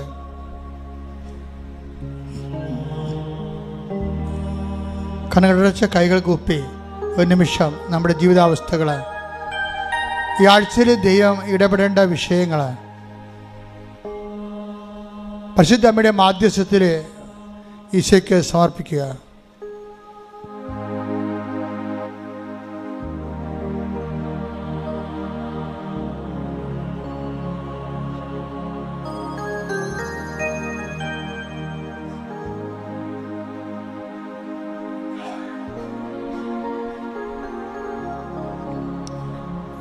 അച്ഛൻ പ്രാർത്ഥിക്കുമ്പോൾ ശ്രദ്ധിക്കട്ടെ. കർത്താവ് നിന്റെ ഉന്നതമായ നാമത്തിന് സ്വസ്ഥം ചെയ്യുന്ന കർത്താവ് നിന്റെ ഉന്നതമായ നാമത്തിന് സ്വസ്ഥം ചെയ്യുന്നു. കർത്താവ് നിന്റെ വിശുദ്ധ പൗരോഹിത്യത്തെ മഹത്വപ്പെടുത്തണമേ. കർത്താവ് സഭയിലുള്ള സാന്നിധ്യം പ്രകടമാക്കണമേ. 38 കൊല്ലം ഞാൻ അർപ്പിച്ച കൃപാനയുടെ യോഗ്യതയാൽ കൃപാസ്ഥാനത്താലെ ജീവനോടെ പ്രത്യക്ഷപ്പെട്ട പരിശുദ്ധ അമ്മയുടെ മാധ്യസ്ഥത്തിലെ ഈ തീർത്ഥാടനത്തിൽ പ്രാർത്ഥിക്കുന്നവരുടെ മേൽ, ഓൺലൈനിൽ പ്രാർത്ഥിക്കുന്നവരുടെ മേലെല്ലാം കർത്താവിൻ്റെ തിരുമുറിവാർന്ന വലതുകരം സ്പർശിക്കട്ടെ. ശ്രുതിക്കട്ടെ.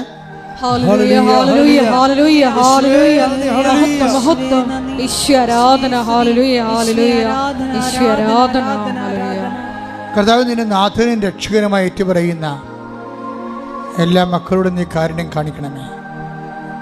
ഉച്ചമുള്ളങ്കാല വരെ കർത്താവിൻ്റെ രക്തം പടരട്ടെ.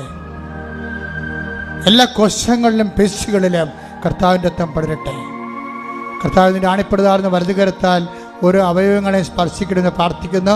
മാരക രോഗങ്ങൾ, തീരാവേദികൾ, ആന്തരിക അവയവങ്ങളുടെ രോഗങ്ങൾ, കാൻസർ സിസ്റ്റുകൾ, ശ്വാസകോശ രോഗങ്ങൾ, കരരോഗങ്ങൾ, കിഡ്നി രോഗങ്ങൾ, ഗർഭാശയ രോഗങ്ങൾ, ആമാശയ രോഗങ്ങൾ, കുടരോഗങ്ങൾ, തൈറോയ്ഡ് രോഗങ്ങൾ, ടോൺസിൽ രോഗങ്ങൾ, സ്പോണ്ടിലോസിസ് രോഗങ്ങൾ യേശു ക്രിസ്തുവിന്റെ ഉന്നതമായ നാമത്തിൽ മാറിപ്പോകട്ടെ.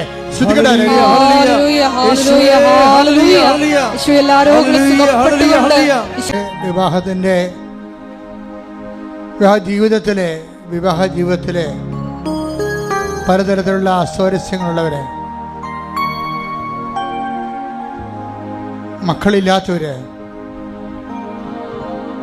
കുടുംബകലഹത്തിൽപ്പെട്ടിരിക്കുന്നവര്, അകന്ന് കഴിയുന്നവര്, ജോലിയില്ലാത്തവര്, ഉള്ള വരുമാന മാർഗം കുടുങ്ങിപ്പോയവര്, നിന്ന് പോയവര്, സാമ്പത്തിക ബാധ്യതയുള്ളവർ, വീടില്ലാത്തവർ, സ്ഥലമില്ലാത്തവർ, ജപ്തി നടപടി നേരിടുന്നവർ, വാടക താമസിക്കുന്നവർ, ഇറങ്ങിക്കൊടുക്കേണ്ടവർ, മക്കളുടെ വിവാഹം നടക്കാത്ത അവസ്ഥകൾ, പല പരീക്ഷകളിലേക്കും മക്കളെ ഒരുങ്ങിക്കൊണ്ടിരിക്കുന്നവർ, തോറ്റ പരീക്ഷയ്ക്ക് ഒരുങ്ങിക്കൊണ്ടിരിക്കുന്നവർ, അതിനുവേണ്ടി അടുത്ത പരീക്ഷയ്ക്ക് ഒരുങ്ങിക്കൊണ്ടിരിക്കുന്നവർ, ഇൻ്റർവ്യൂവിന് ഡേറ്റുകൾ കിട്ടുന്നതിന് വേണ്ടി പ്രാർത്ഥിച്ചുകൊണ്ടിരിക്കുന്നവർ, ഓരോരോ വിഷയങ്ങൾക്ക് വേണ്ടി, വ്യത്യസ്തങ്ങളായ വിഷയങ്ങൾക്ക് വേണ്ടി മാസങ്ങളായിട്ട് പ്രാർത്ഥിക്കുന്നവർ, പ്രാർത്ഥിച്ച് മടുത്തു എന്ന് തോന്നിയിട്ട് പ്രാർത്ഥനയുടെ വിശ്വാസത്തിൻ്റെ പ്രത്യാശ നഷ്ടപ്പെട്ടിട്ട് പ്രാർത്ഥന മരവിച്ച് പോയവർ, എല്ലാവരുടെ മേലും കർത്താവിൻ്റെ കണ്ടെത്തിയവർ യേശുക്രിസ്തുവിൻ്റെ ഉന്നതമായ നാമത്തിൽ മാരകമായ തടസ്സങ്ങൾ, ദുരിതങ്ങൾ യേശുവിൻ്റെ നാമത്തിൽ മാറിപ്പോകട്ടെ.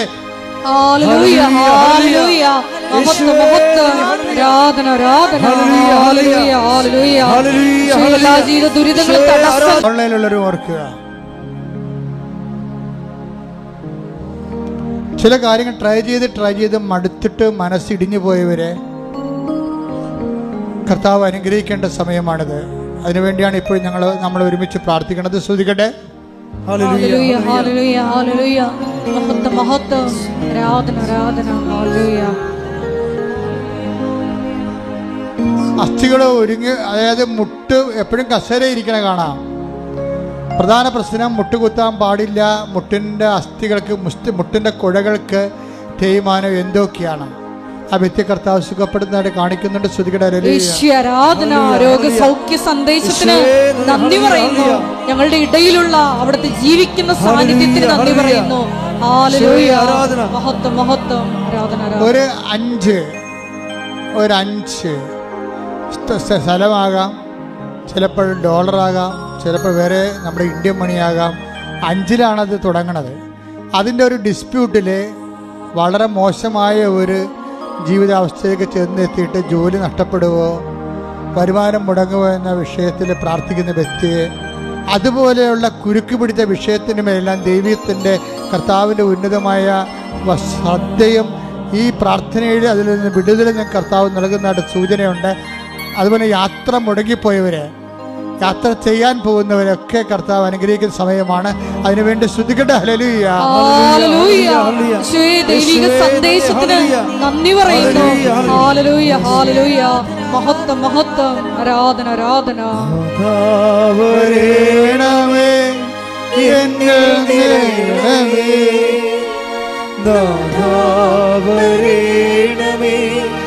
സൗഖ്യം നൽകണമേ. ഗർഭിണികളെ 4 മാസത്തെ വളർച്ചയേ ഉള്ളൂ കുഞ്ഞിന്. പിന്നെ കുഞ്ഞ് വളരുന്നില്ല. അവസ്ഥയിൽ ആ ഗർഭിണികൾ, ആ മകളെ പ്രത്യേകിച്ച് കർത്താവ് സ്പർശിക്കുന്നവരെ കാണിക്കുന്നു. പക്ഷേ അതുപോലെ തന്നെ ഗർഭിണികളെല്ലാം ഈ സമയത്ത് പ്രാർത്ഥിക്കേണ്ടതാണ്. എന്നെ കേൾക്കുന്ന മക്കള്, എവിടെയെങ്കിലും ഓൺലൈനിലുള്ളവർ വയറെ കൈവച്ചുകൊണ്ട് പ്രാർത്ഥിക്കേണ്ടതാണ്. മക്കളില്ലാത്തവരും മക്കളുള്ള മക്കൾക്ക്, ഗർഭിണികൾക്ക് പ്രയാസങ്ങളുള്ളവർ വയറെ കൈവച്ചുകൊണ്ട് അവർക്ക് വേണ്ടി മറ്റുള്ള ബന്ധുക്കൾ കേൾക്കുന്നവരെ സ്തുതിക്കട്ടെ. ഹല്ലേലൂയ ഹല്ലേലൂയ ഹല്ലേലൂയ. മഹത്വം മഹത്വം. ആരാധന ആരാധന. ഹല്ലേലൂയ. ഈ സന്ദേശത്തിന് നന്ദി പറയുന്നു. ഹല്ലേലൂയ. എല്ലാ ഗർഭിണിയായ മക്കളെ അനുഗ്രഹിക്കണമേ.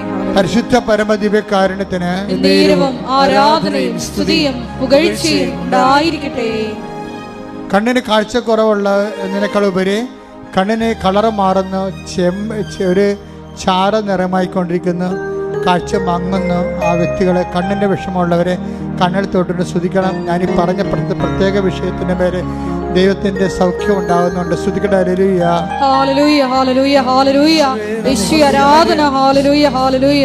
യേശുവിലെ കാഴ്ച സംബന്ധമായ ബുദ്ധിമുട്ടുള്ള എല്ലാ മക്കളെയും യേശുവേ തുടരണമേ എന്ന് പ്രാർത്ഥിക്കുന്നു. ഹല്ലേലൂയ ഹല്ലേലൂയ ഹല്ലേലൂയ. മൗനമായി പ്രാർത്ഥിക്കേണ്ട സമയമാണ്.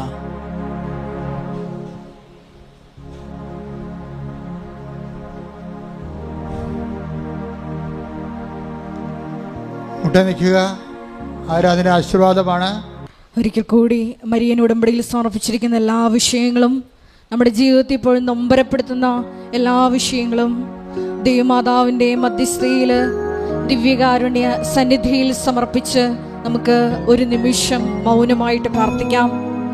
ഇന്നത്തെ ആരാധനയിൽ തിരുവചനത്തിലൂടെ നമ്മൾ ശ്രവിച്ചതുപോലെ ഈശോയെ, നിന്റെ ഹിതമനുസരിച്ച് ജീവിക്കുവാൻ, നല്ല ആത്മാവിനാൽ, ദൈവത്തിൻ്റെ ആത്മാവിനാൽ നയിക്കപ്പെട്ട് നിരപ്പായ വഴിയിലൂടെ സഞ്ചരിക്കുവാൻ ദിവ്യകാരുണ്യനാഥ ഞങ്ങളെ പഠിപ്പിക്കണമേ. ഭൂമിയിൽ അങ്ങയുടെ ഹിതം മാത്രം അനുവർത്തിച്ചുകൊണ്ട് നീ ഏൽപ്പിച്ച ജോലി പൂർത്തിയാക്കുവാൻ മരിയൻ ഉടമ്പടിയെടുത്ത് പ്രാർത്ഥിക്കുന്ന ഞങ്ങളെ ഓരോരുത്തരെയും തിരഞ്ഞെടുത്ത് അഭിഷേകം ചെയ്യണമേ എന്ന് പ്രാർത്ഥിച്ചുകൊണ്ട് ശിരസ് നമിച്ച് നമുക്ക് ദിവ്യകാരുണ്യനാഥന്റെ ആശീർവാദം സ്വീകരിക്കാം.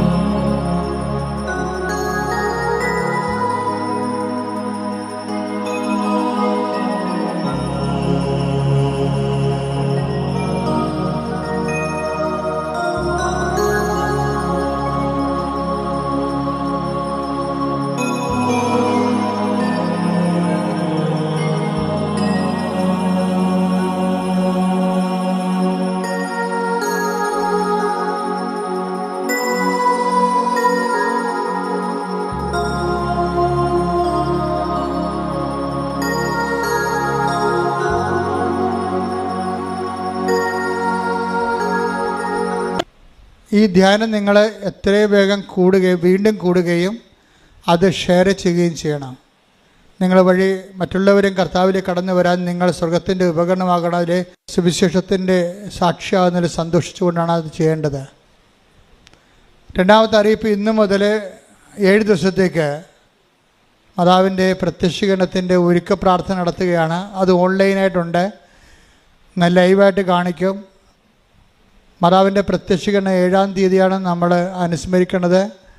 അതിലേക്ക് ഒരുങ്ങാൻ വേണ്ടി ഉടമ്പടി എടുത്തവരും എടുക്കാൻ പോകുന്നവരും വൈകുന്നേരത്തെ 6 മണിക്കുള്ള ലൈവിൽ കയറി അത് ആ അരമണിക്കൂറേയുള്ള ആ പ്രാർത്ഥനയുള്ളൂ. പ്രാർത്ഥനയും ഒരുക്ക പ്രാർത്ഥനയും അതുപോലെ തന്നെ ആശീർവാദവും ആണതിൻ്റെ കണ്ടൻറ്റ്. അപ്പോൾ ഈ ശബ്ദദിന ഒരുക്ക പ്രാർത്ഥനയിൽ ഇന്നും 6 മണി മുതൽ വൈകുന്നേരം മുതൽ പങ്കെടുക്കേണ്ടതാണ്.